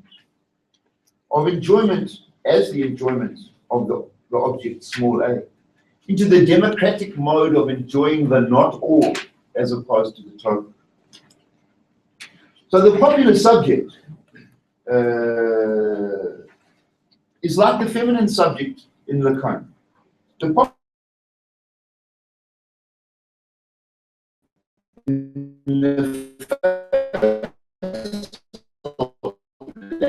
void. And hence the importance of understanding the relationship between the totalitarian temptation. The logic small has to be made constitutive of the popular subject. This won't happen on its own. Contra Leclerc, there is nothing quasi-natural or normal about it. I'm arguing that what Leclerc does in the political field is he reestablishes a norm pathology distinction, in terms of which all that is non-hegemonic is on the pathological side of the distinction. And that's problematic, specifically when we're looking at popular subjects. We need to effect a Copernican revolution on Leclerc himself, so that hegemony doesn't become the norm, but becomes one possible variation of politics. All right. So in Leclerc, I say the event of the signifier having occurred, Leclerc leaves no space for such a politics of the object, small a. All right, now the second criticism. So that criticism has to do with the importance of understanding the relationship specifically between populism and totalitarianism. And I'm arguing that Leclerc doesn't equip us properly to think about that relationship. But now what I'm going to argue is that neither does he equip us when it comes to thinking about the relationship between populism and liberal democracy. Okay. And in this criticism, I'm moving towards this point about liberal democracy. My fundamental argument is that by a series of moves, he elides the difference between liberal and popular democracy. But in order to make this point, I have to begin with his theory of the subject itself. And hopefully you'll see how this leads to the more specifically political critique. So my second set of criticisms focuses on two interconnected themes. One, Leclerc's conception of negativity and the subject. Two, his argument to the effect that without an articulation to liberalism, the individual freedoms of liberalism, the popular subject can never be free in the sense of not being permanently pinned down in one construction of its identity. My argument here is that more is going on than Leclerc having simply made the mistake of taking origins. These individual freedoms have their historical origin in liberalism, in mistaking origins for the role and meaning that they have in any particular system. I think there's more going on than that kind of source structure mistake. My argument is that there's more going on than a taking of origins for the meaning and mode of functioning of individual liberties in a democracy. A democracy which doesn't have to be liberal, the status and role of individual liberties under popular democratic conditions is completely different from the status and role in a liberal democracy. This would be bad enough to elide this difference of political forms. Surely a fundamental task for any theory of populism is an analysis of its political forms. But more is going on. Once again, there's a crossover or short circuit between the ontological and the ontic, with the net effect that liberalism gets ontologized as part of the very structure of a popular subject, aggravating the effects of the illusion of source and meaning that I referred to above. Leclerc ends up with a liberalism discursively constructed as primary, with all non-liberal forms demoted to secondary status. Liberal democracy, and this isn't his intention, but it becomes the norm of democracy per se. What's wrong with Leclerc's conception of the subject and negativity more generally? The problem has been pointed out long ago by Zizek, is that Leclerc limits his subject to the acts of identification.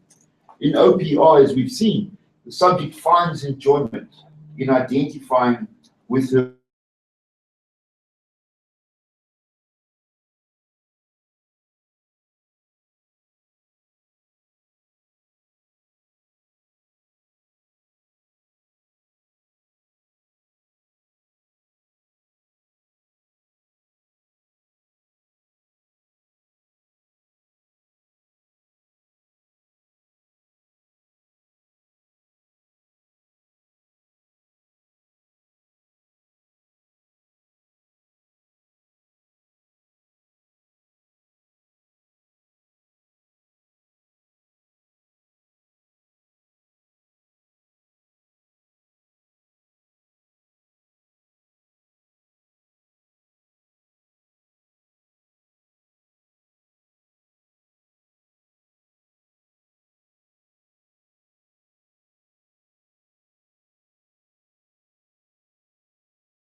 possible, because the hegemonic articulation requires such a disidentification on the part of the subject.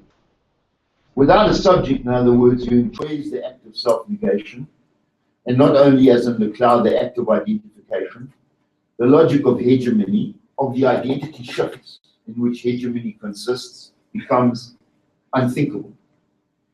You might think we've just encountered this subject in Leclerc with my references to the popular subject as singularity, who precisely enjoys not having an identity, but the problem is that Leclerc is unable, on the basis of his theory of the subject, to account for the possibility of such a populist subject. He ends up just assuming it, because his theory of the subject excludes the moment of self-destruction. Without this, there is no way of accounting for the possibility of a popular subject qua singularity. He can't account for his own popular subject, because his concept of the subject limits the subject, and here I'm going back to his formal definition from earlier texts, limits the subject to the distance from undecidability to the decision, that is, to acts of identification. His subject should be a nexus of two modes of enjoyment, but gets reduced to one, enjoyment through identification with the object, small a. Why does Leclerc desist from taking the Zizekian step? I think in the first instance he's scared that it will give the concept of the subject too much content, too much substance. It attributes more to it. And the subject's got to be kept open. It mustn't be given ballast. But I think he's just wrong here.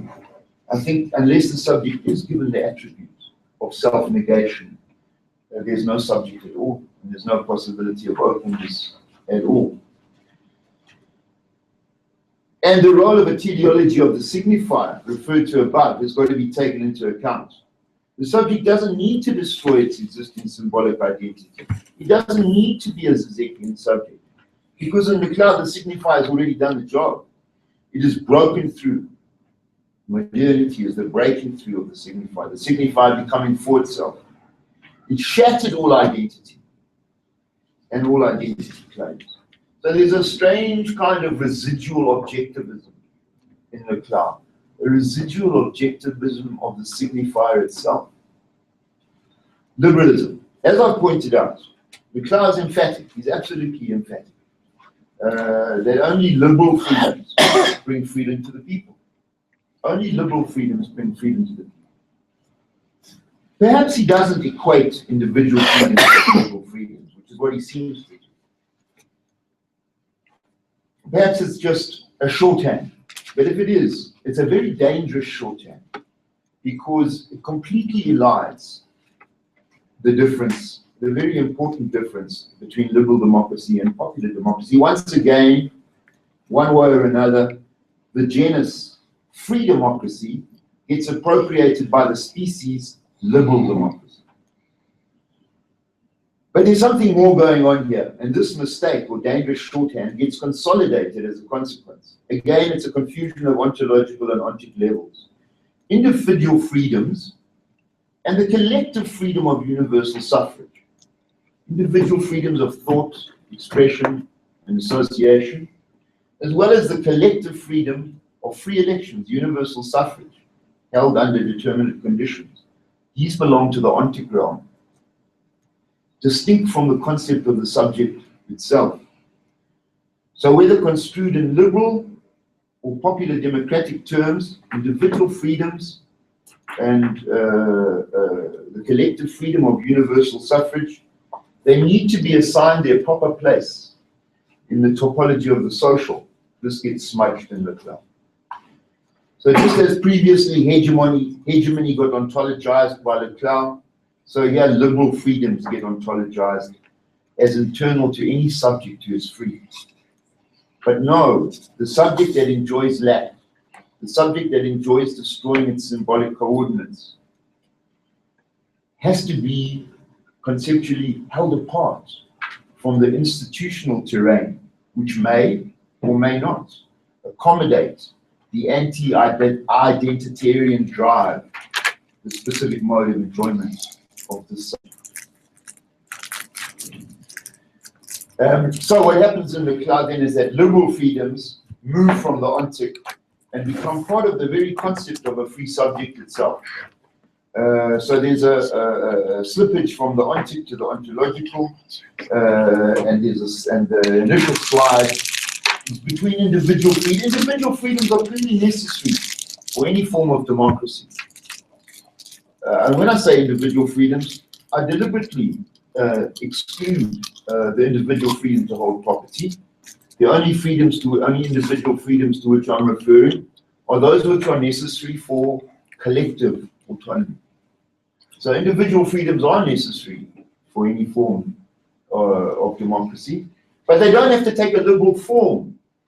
A liberal form in which the people is defined from the point of view of the individual, and in which the concept of the people is constricted and held hostage by the notion of the individual. Whereas in a popular democracy, one can recognize individual freedoms. But these individual freedoms don't play a liberal role. They're not the starting point. Collective freedom is the starting point. They're not the starting point. They don't play a liberal role in the sense that they don't a priori delimit what the people can and what the people cannot do. So my point then is that it's very important, I think, if one's thinking about populism, to sharply distinguish liberal democracy from other forms of democracy, which I think, as I said, is something that we don't find in Leclerc. So, through working through Leclerc, I've tried to clarify two areas that seem to me to be important for the theory of populism. The lure of the totalitarian closure, and another lure, the lure into the idea that only liberal democracy is possible of creating a free people. Having said all that, and having developed this critique of Leclerc, let me just go back to what I said I was going to do, but I didn't do. Which is just to pay tribute to Leclerc, specifically because Leclerc was here in 1992. And I think of all the people here, I know Ulrike was present at Leclerc's seminar in 1992. And I mean, from 1978, Politics and Ideology and Marxist Theory, through to the Hegemony and Socialist Strategy with Franz Olmos in 1985, Emancipations on Populist Reason, Rhetoric. I mean, Leclerc's contribution to left-wing thought is beyond estimation. And as Zizek said, Marxism is very, very lucky indeed to have had its look now. Precisely because of the effort that he put into conceptual rigor and exactitude.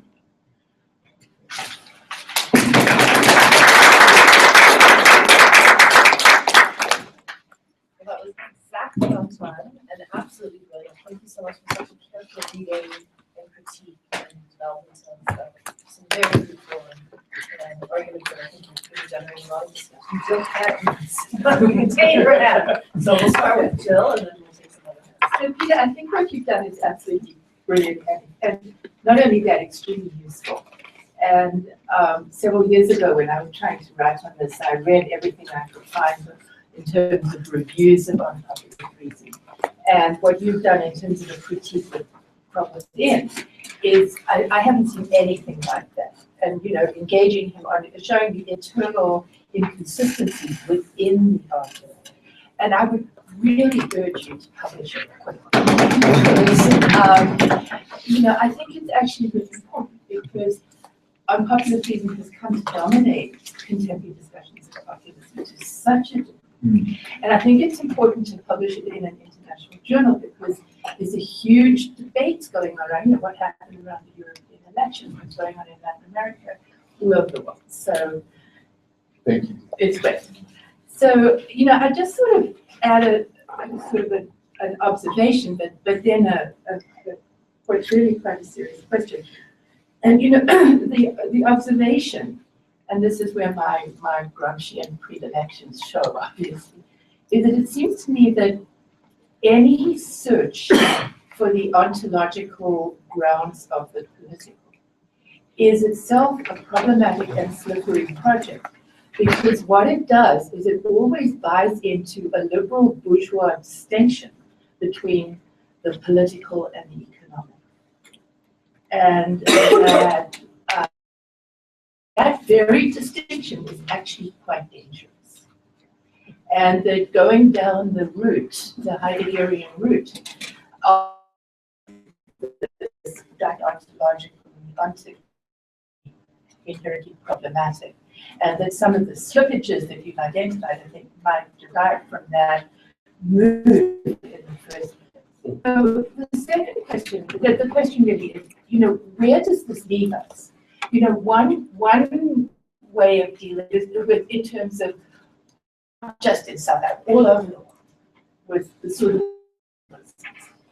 and the Marco de Ramos piece in New Left Review was very clever in saying, look, what's happening here is there's this liberal effort to define populism to the right and populism to the left as equivalent and equally dangerous to a reasonable liberal middle.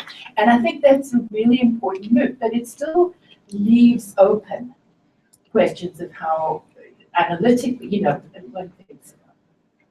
And, you know, so I guess my question is this: do you see, given that the clouds towards the theory of populism in politics and ideology and Marxist theory was actually a very serious effort to understand Peronism in Argentina. And then he sort of joined that with a critique of class reductionism and came up with what I think is a really useful definition of how we think about articulation as both joining together and giving expression to. I mean, do you see any value in going back to older cloud and maybe moving along in somewhat different directions? Shall I respond to that, or shall we take more? Ahmed also is. Yeah, I mean, it's not a big question, sort of just followed on from Joe's So why don't we comment take on up this the question and then. I mean, I really enjoyed the dialogue, and I was partially convinced by the kind of history that we find there about the ways in which populism is posited as an extreme that, you know, or is an extreme that attempts, or it's characterized as a extremist thought that sort of brings together totalitarian or that brings together communist and fascist, right? Now, I mean, I think we rightly take that critique, but once we've taken it, is there still a kind of place for us to talk about forms of totalitarianism? And I thought that from and on what, because partly what I thought you were doing in the paper was just showing the kind of ways in which Leclerc pushes totalitarianism out of the narrative. The question then is on what basis do we keep it in the narrative, and what and yeah. Okay, let's just take over and then response from people. Right, I think this is a very valuable contribution, which I think, along with Laclau's, both Laclau's contributions in politics and ideology and in popular reason, step into, I think, what in political discourse has remained up to this point a theoretical vacuum.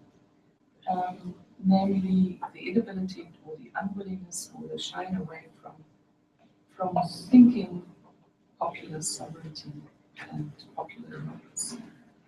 And I think in the tradition of the French Revolution, which is always, sort of paradigm case, popular democracy or popular sovereignty has always immediately been translated into national sovereignty. Now, if we take the national frame out of that and rethink it in relation to democracy outside of national parameters, I think this is exactly where the theoretical vacuum has been. I think it's an enormous contribution to reopen that debate in a way that I think it has not happened before, partly because of the propensities to link populism with totalitarianism and fascism. Okay, thank you very much. Gillian's question. Yes, my own view is that the 1978's Politics and Ideology in Marxist Theory, the early Leclerc text, I mean, that's the one that I find myself increasingly going back to. For all sorts of reasons. I mean, that's the one in which he still hasn't broken the link with class. He's still much more Gramscian there than he becomes later on. And that's one of the reasons I want to go back to that. Because I think at the same time, he still keeps open the space of signification. So I think there is value in Leclerc. I think, as you said, the notion of articulation is very, very rich indeed. We just need to control it a little bit. Ahmed,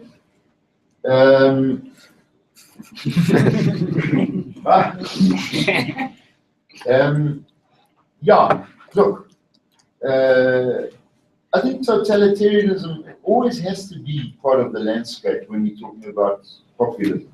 Not only for empirical reasons, not only because, think of the plebiscite as an institutional form often associated with populism.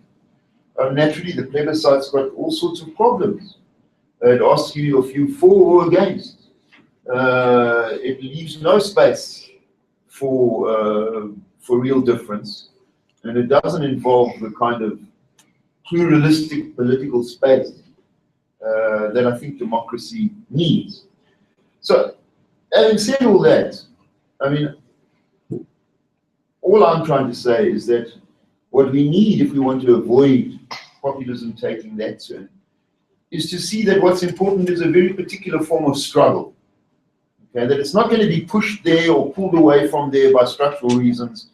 It's going to be a form of struggle that determines which way it goes. And thanks, Ulrike, for your comments. Yes, I mean, I think that is what I'm trying to do. To try to, in fact, try and break the link between populism, capitalism, and nationalism, and see whether there isn't another space in which to think through the political forms of populism. One thing I do remember from 1994 was that, and I haven't forgotten this, and it recurred to me when I was reading on populist reading over the last few weeks, was that was exactly the question Ulrich posed to Leclerc concerning affect and drive. And at that stage, he hadn't integrated that into his conceptual framework. He stole it from him. It's quite possible. It's quite possible. Could I just intervene quickly? There's an old work in progress. It's around I think it's 1993, that has over the two issues. It sort of it both gives a summary of Leclerc's talk, but it also has the Q&A. And I've got a copy of it back in Berkeley, and if nobody can find it, I'll scan it. We'll and look send for it it. to you. We'll look for it. Yes, Yeah, that's great. It'd be a real tragedy if you don't have all the editions of work in progress in the library, right? It would be a tragedy. I think that, Yeah, I think they're. yeah.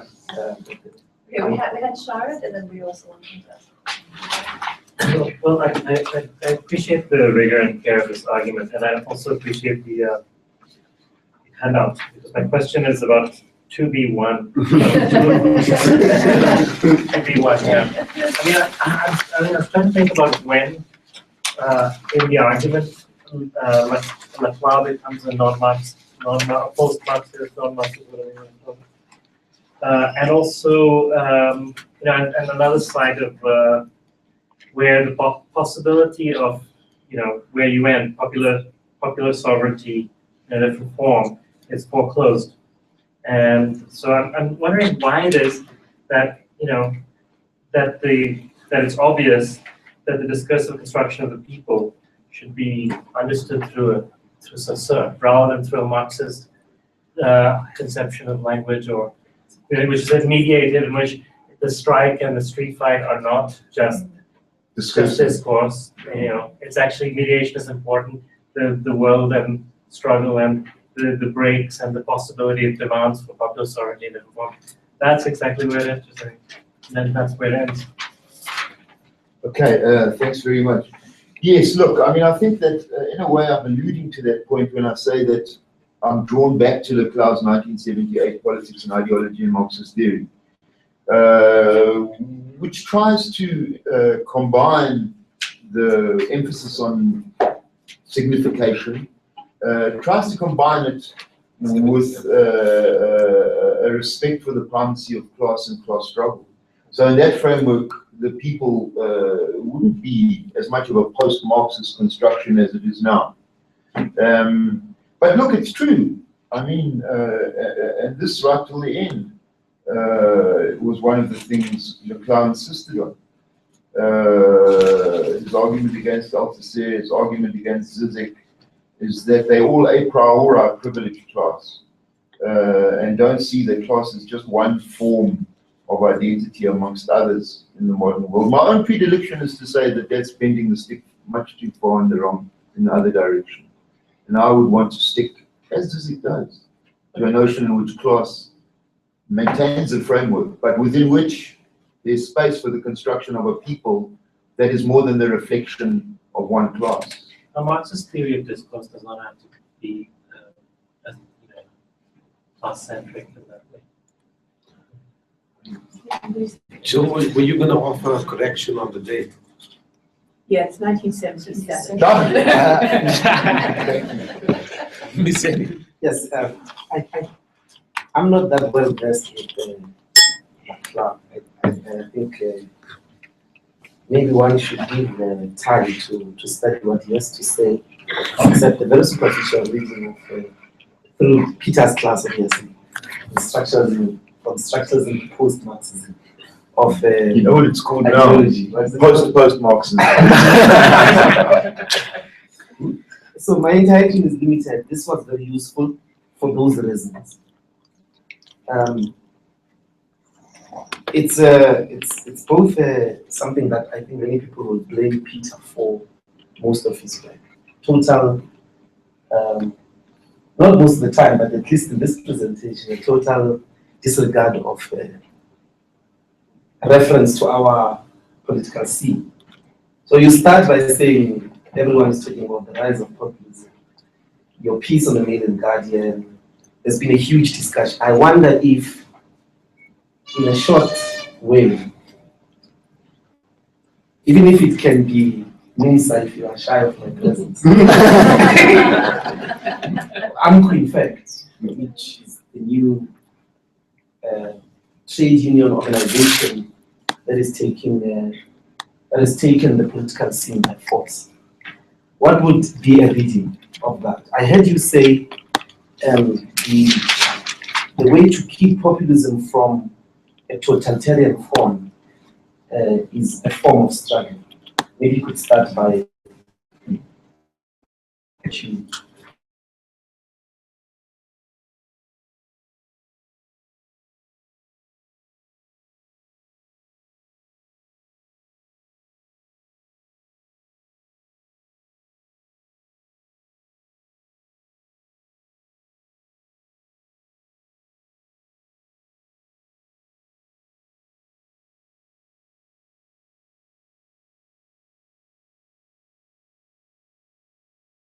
Last time with the South African. Yes, yes. I was thinking of that when I took it a little bit. All right. Yeah, hegemonic struggle of a special sort, I see. And what I was trying to get at there, I was trying to distinguish that from, you know, what shall we say, the more conventional notion of what a hegemonic struggle is, in which one group presents itself as able to satisfy the demands of other groups. So their hegemonic struggle is about the relationship between different sets of demands and whether relations of equivalence can be established between them or not. And some groups and groups are going to be antagonistically related with antagonistic hegemonic projects, trying to pull in different groups in different ways. So that's a hegemonic struggle, let's say, as it's conventionally understood. It's not the same as a class struggle. But what I was getting at was something slightly different. And I take this from, you know, I take this from Yanis Stavrakakis, from the two books of his that I've read, Lacan and the Political, and the Lacanian Left, which I recommend. And the politics of the object small a is what I was getting at. And I said it's a different kind of hegemonic struggle because it's a hegemonic struggle not over demands, but over the status of demands. It's a hegemonic struggle over, it's a hegemonic struggle with respect to the question, what does it mean to satisfy demands? It's a hegemonic struggle that, as I said, sets out to interpolate subjects into a specific mode of enjoyment. So away from the idea of the final day of the revolution and absolute enjoyment, and back to the idea of the kinds of enjoyment that can be derived from democratically constituted systems in which power can circulate over time. So it's, my answer to your question is not going to satisfy you, I know. But it's a kind of democratic interpolation, if you like. It's an interpolation that wants to contrast two different ways of understanding politics. Politics in terms of a final Big Bang, which is going to resolve all contradictions and produce a harmonious society without limits and without tensions. The pursuit of impossible fullness. And this, unfortunately, has dominated a lot of political objectives. The hegemonic struggle of a new time, the politics of the object smaller, is all about moving away from that. Anyone else have a question before Ellen goes again? Yeah. This is just a thought. In terms of Stavrakakis' politics of the object small a, is not the subject in that type of politics, I was just thinking about it, the melancholic, and how does a melancholic sort of subject can you think of a melancholic in a populist context? I don't know if that makes sense. yeah, I just want to see the relation between the melancholic and populism, if there is one, and Yeah. if that it doesn't exist at all. I think it's interesting because it's, what Zizek always says, sort of, we mustn't get stuck in kind of a desire for action that really hides an inaction, and the melancholic kind of does that. No, look, I'm not going to try and improvise.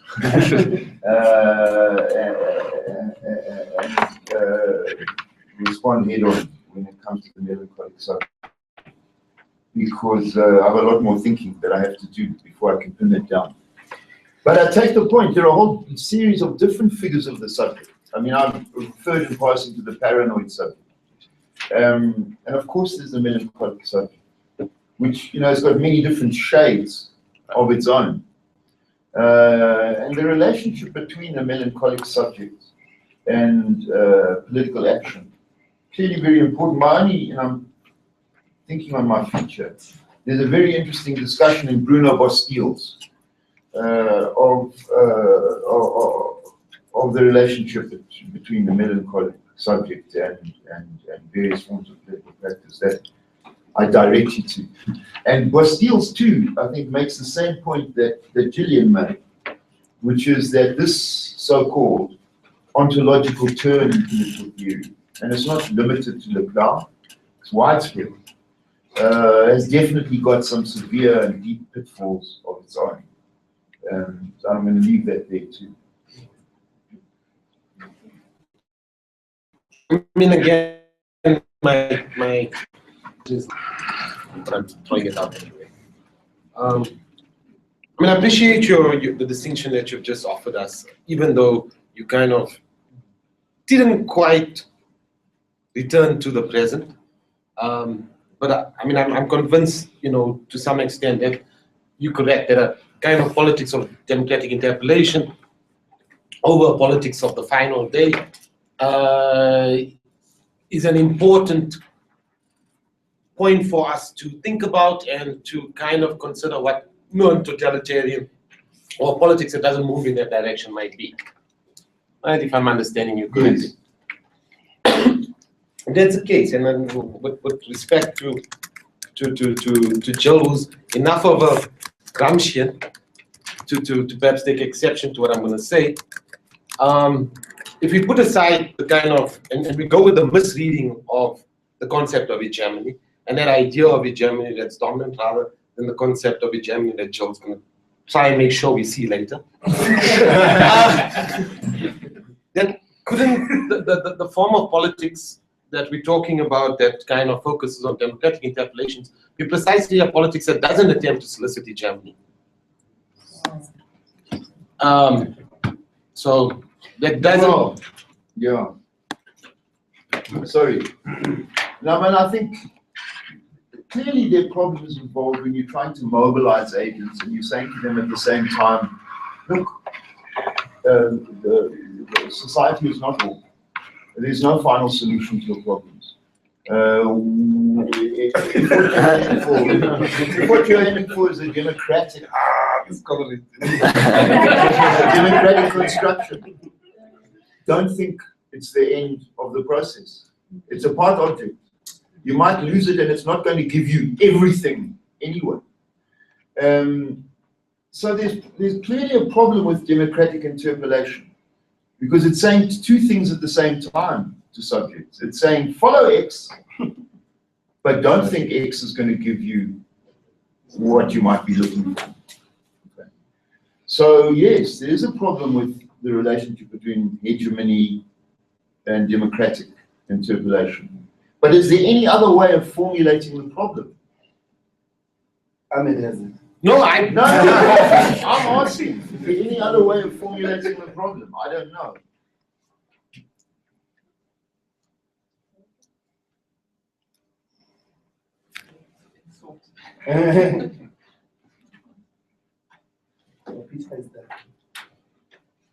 I'd like to come back to this peculiar form of political love.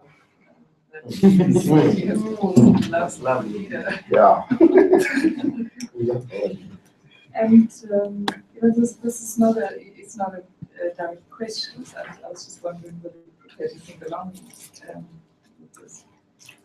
I find that very unsatisfactorily addressed by Clau, and I think that he's shooting himself in the foot there as well, in a way that would converge, I think,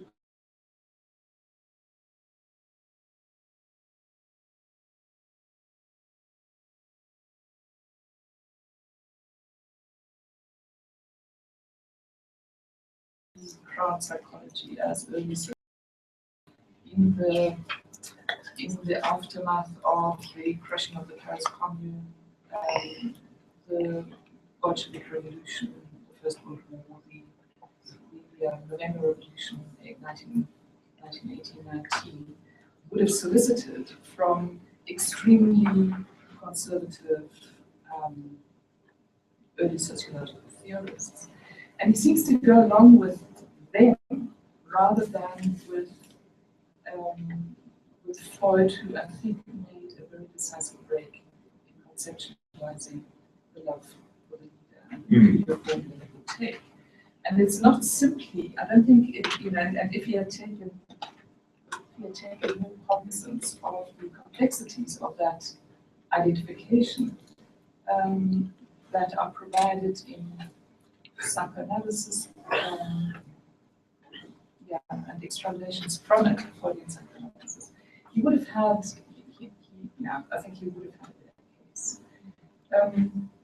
If I would specify that, I would say it is not simply as the vertical axis of the implication, which answers the horizontal axis, but this formulation is of a number of people, one and the same object in the position of the ego ideal. Yes. Is a very interesting one. Yes. Now, the distinction between a structured group in which individuals can do their own work would be a prior split in the subject between ego and ego.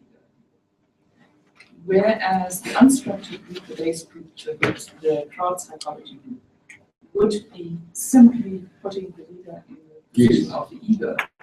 And I think that is, and that ego psychology,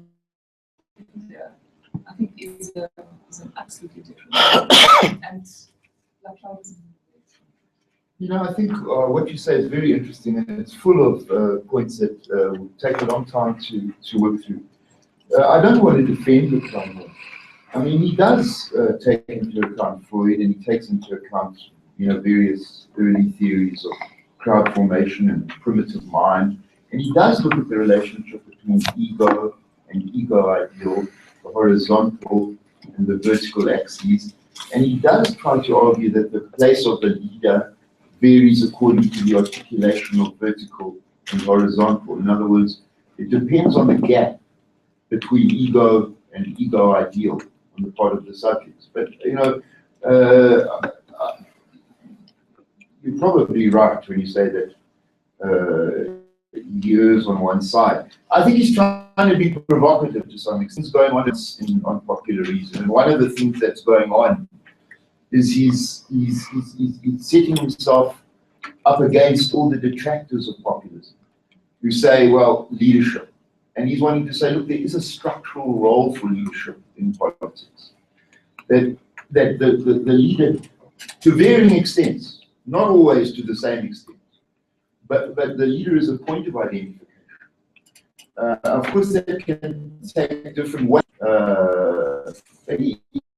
He's wanting to say, look, all those who scoff at populism because it's got so visible a leader need to stop and think about politics more generally, and whether it is possible collective identity being embodied in some singularity. I also walk, and it worries me that I can't really see the way through that or out of that. So maybe what you've suggested is a way to pursue that. Genocide. We're almost out of time, but John hasn't asked a question yet, so I'll give John a chance to ask a question for you to answer, and then we can close with that. I'm seeming to get the impression that in the presentation, in some of the views expressed, the issue of the subject, there is a kind of a overemphasis on the subjectivity of the subject, which is an important element to it. But I think also I think the point is unique, but the objective of the subject, its location within the objective, is an important, just as important as the subjective part to get the total understanding of the subjective and the way it is going to express itself, even in relation to leaders and leadership and all of that. Because these two, there's a process of what the dialectic, the struggle, and the process of collectivism that is expressed to that struggle, which in itself shapes the subjectivity of the subject. And I think, because if that is taken out of the equation, then you get, a linear read that because a subject is subjectively constructed, and that's the basis.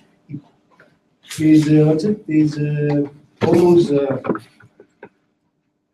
inevitable processes of development, mechanical one, in account that element of the praxis, as people call it. So, for me, that's where I have a difficulty with to analyze and make sense of particular conjunctions. Yeah. I agree with you absolutely. I mean, I think that conjunctural analysis is different from conceptual analysis. I think you're absolutely right that if we were looking at any concrete situation, it would be fundamental to try and work out, to try and make a distinction between the subjective and the objective, and to see how they come together in any concrete situation. And you're absolutely right. But I think what I've done is located at a slightly different level. I'm just trying to clarify what is a political subject. I mean, you might think that that's too a priori, and I would understand that objection. I think that everyone has difficulty walking the razor's edge between formalism and empiricism, okay? We don't just want a theory of the subject, and we don't just want a concrete description of conjunctions. We want something that holds the two together. And whether there's a recipe or a formula for that, I don't know.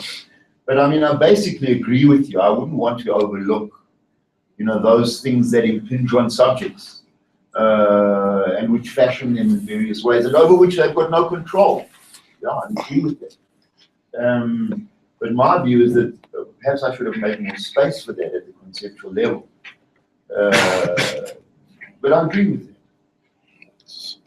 So I think unfortunately we're going to have to bring this session to a close, but just once again, many thanks for an incredible input. And such a remarkable discussion. And I was just passing it out to Jill and Shard and saying, where else in the world do we have this kind of conversation which involves professors and students and parliamentarians and trade unionists engaging in such a deep and thoughtful way on the theoretical to collectively learn together, right? Because we've identified some key themes that are very pertinent in our present politics, but that we all collectively want to deepen our understanding. And so I really want to thank everyone. I think it's very exciting. We're going to break for lunch now until 3. Prashani has passed me a note saying we should go to CB234, which is the sociology tea room, to get our lunch. It's just done it, but can you just give them 10 minutes, sorry, because they got lost finding us. So they need another 5 minutes getting up. Okay. Could I just make it? I have 2 very recent papers on populism. One called Rhetorics of Populism, and the Cloud 1935 to 2014 by John Kraniowskis. I co-authored, Stefan Kipper has written a piece on populism, that's forthcoming in a book called Keywords for Radicals. So he hasn't put the references in yet. But when I've got that, I'll send them to Ahmed and Prashant to Great. Just another little announcement. Art and Negri's next book is on leadership. So, and they solved the problem already. Imminency, imminent. The imminent is soon to come, not the ugly imminent. So Prashant, I guess we take our things with us. I'm sure it'll be fine to leave the things here. I'll lock the door. I have the code to come back in. Okay. So we can lock the door. So no one else can. And then we're starting again at 3. Does everyone know where the sociology theory is? If you walk this way and turn left to go down the stairs, and then it's the only door that's open to your left. It's CB234. Don't go far down the stairs, just a little. So I have to leave this on, I think. You can't pause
Gosh.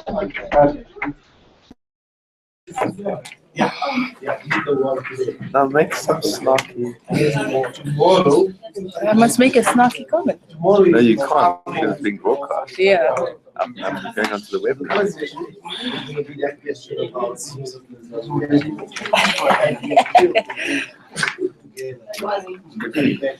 So who's next talking? I don't remember.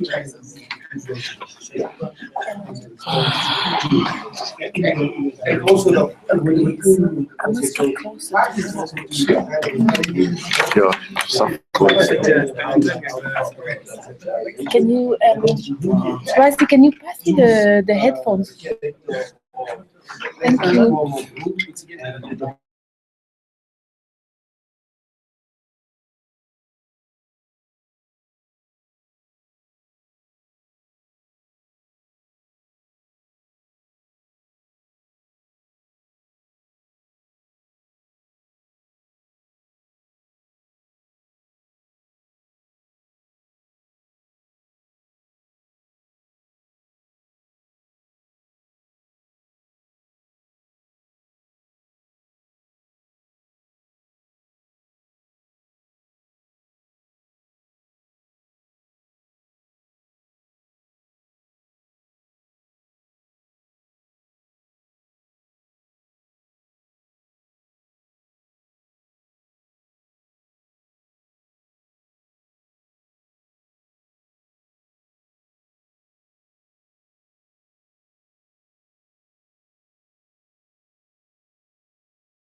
Independent socialism. So this book made a lot of waves at the time. It was Hegemony and Socialist Strategy a couple of years later. So going back to this book after a long, long time was a bit of an eye-opener for me, and I read it with, of course, with very different eyes now.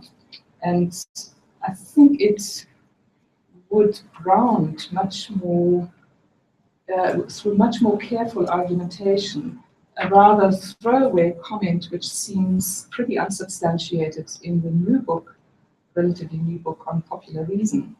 Namely, Laclau's claim that populism is quite simply, well, it's not just simply, but it's quite simply a way of constructing the political. And I think the argument for that is not to be found in that new book, but is probably arguably to be found in that earlier book.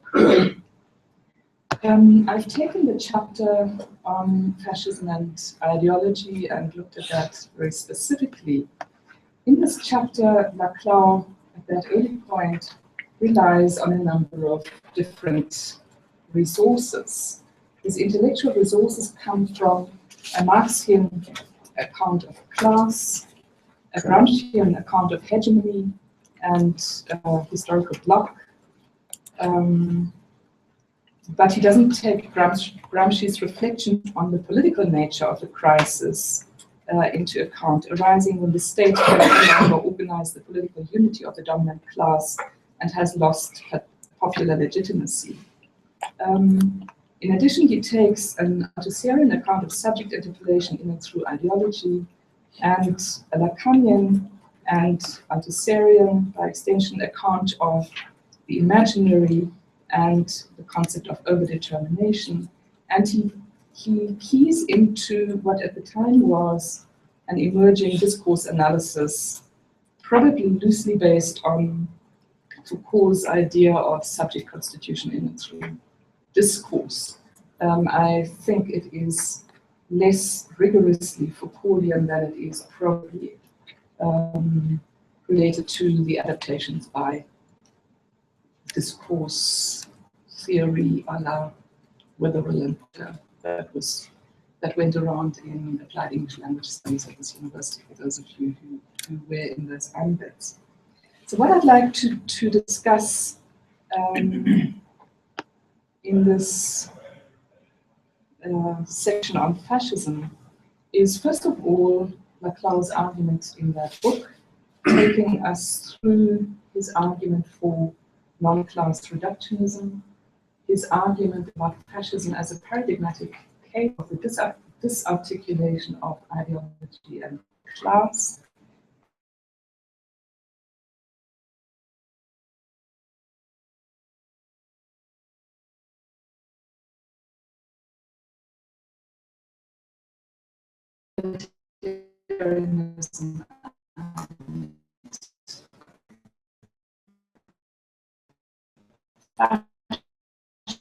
fascism. I would like to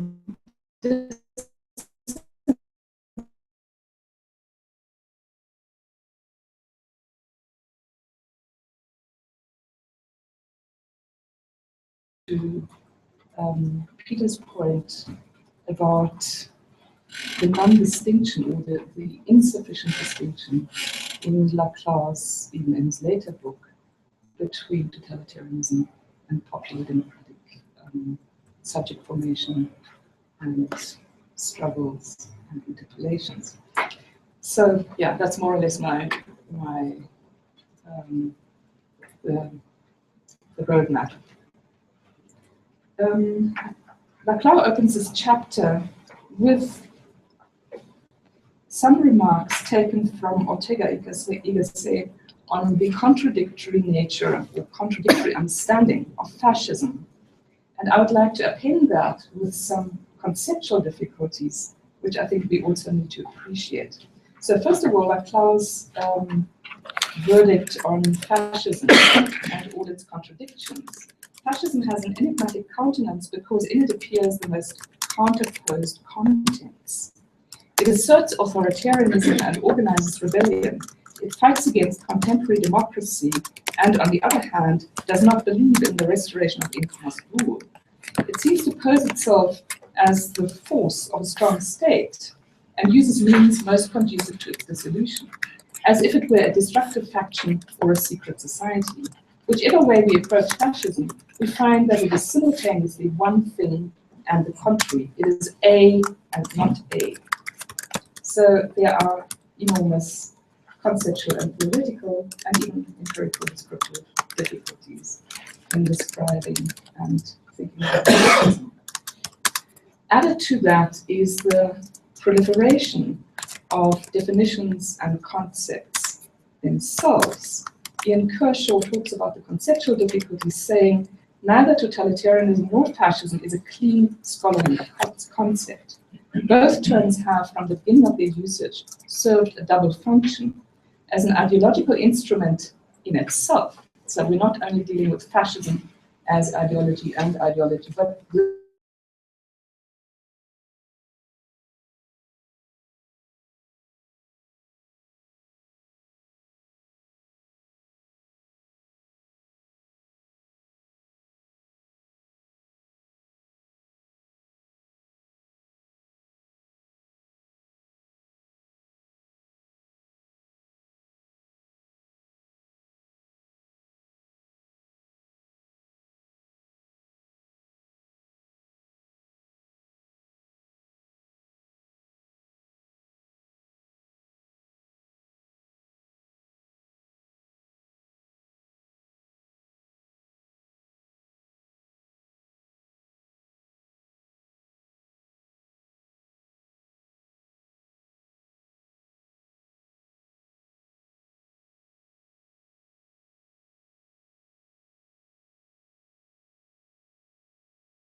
exactly what feeds into Cold War ideology, of which it is a piece.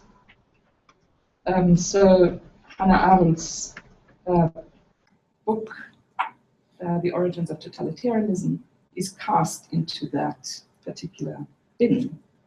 Laclau maintains it tended to abstract formal features common to both types of regime,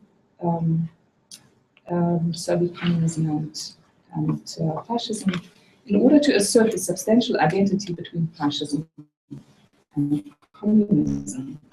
No account of is given. Instead, she reduces fascism to a simple contradiction. It's purely descriptive and atheoretical. So that's Laclau's verdict on Hannah Arendt, which I'd like to dispute, but I'd like to come back to that. He also, in a rather lukewarm fashion, critiques the Comintern analysis of fascism, which links fascism and monopoly capital in the wake of the formation of popular France in the mid-1930s. And instrumental there was the formulation of the Dimitrov thesis on fascism as the highest stage of imperialism, very close to Lenin's definition of imperialism.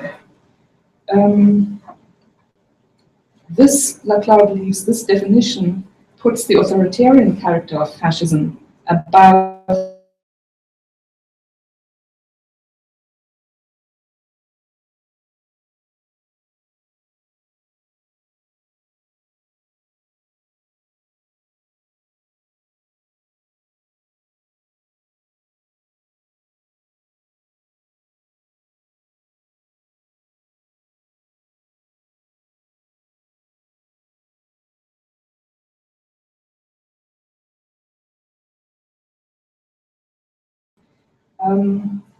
and what I find strange about this is that he critiques Poulantzas in terms that are actually not all that different from his own. So he characterizes the main thesis of Poulantzas on fascism in 5 points, The first one, that fascism belongs to the imperialist stage of capitalism, that's very much the Dimitrov thesis.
Of fascism under a different, in a different guise.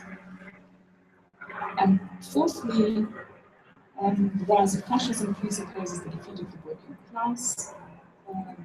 Laclau reorients that formulation, but to some extent takes it over. And finally, the petty bourgeoisie plays an essential role in the coming of fascism to power. Again, something that is not absolutely out of the ambit of Laclau's own theorization. Where Laclau differs fundamentally from Poulantzas and where he asserts his distinctive idea about fascism as the paradigm case for an emergent popular democratic struggle is in his idea of non-class reductionism. Ideology, Laclau would say, is not determined by class. The process of social reproduction is not just the reproduction of the dominant mode of production, but also of its conditions, one of which is ideology. And the greater the importance in the social formation of those sectors which do not participate directly in the dominant production relations, the greater will be the importance and relative autonomy of ideological processes for social reproduction as a whole. So he makes the argument that in the process of dispersion of class and in the emergence and strengthening of the new petty bourgeoisie, to take Poulantzas' terms, or Poulantzas' terms include the merging of the traditional and the new petty bourgeoisie, that is when, in Laclau's terms, ideology would have a much more important role in the production of a dominant mode, in the reproduction of the social reproduction of a dominant mode of production than class would have, class and class struggle would have. So having made that very important, having really staged this new theorem in the center, he then spends some time talking about what constitutes the discursive unity of ideology to such an extent that it is recognizable as instrumental in the reproduction of the dominant mode of production. We have a relatively unified ideological discourse. Laclau says when a number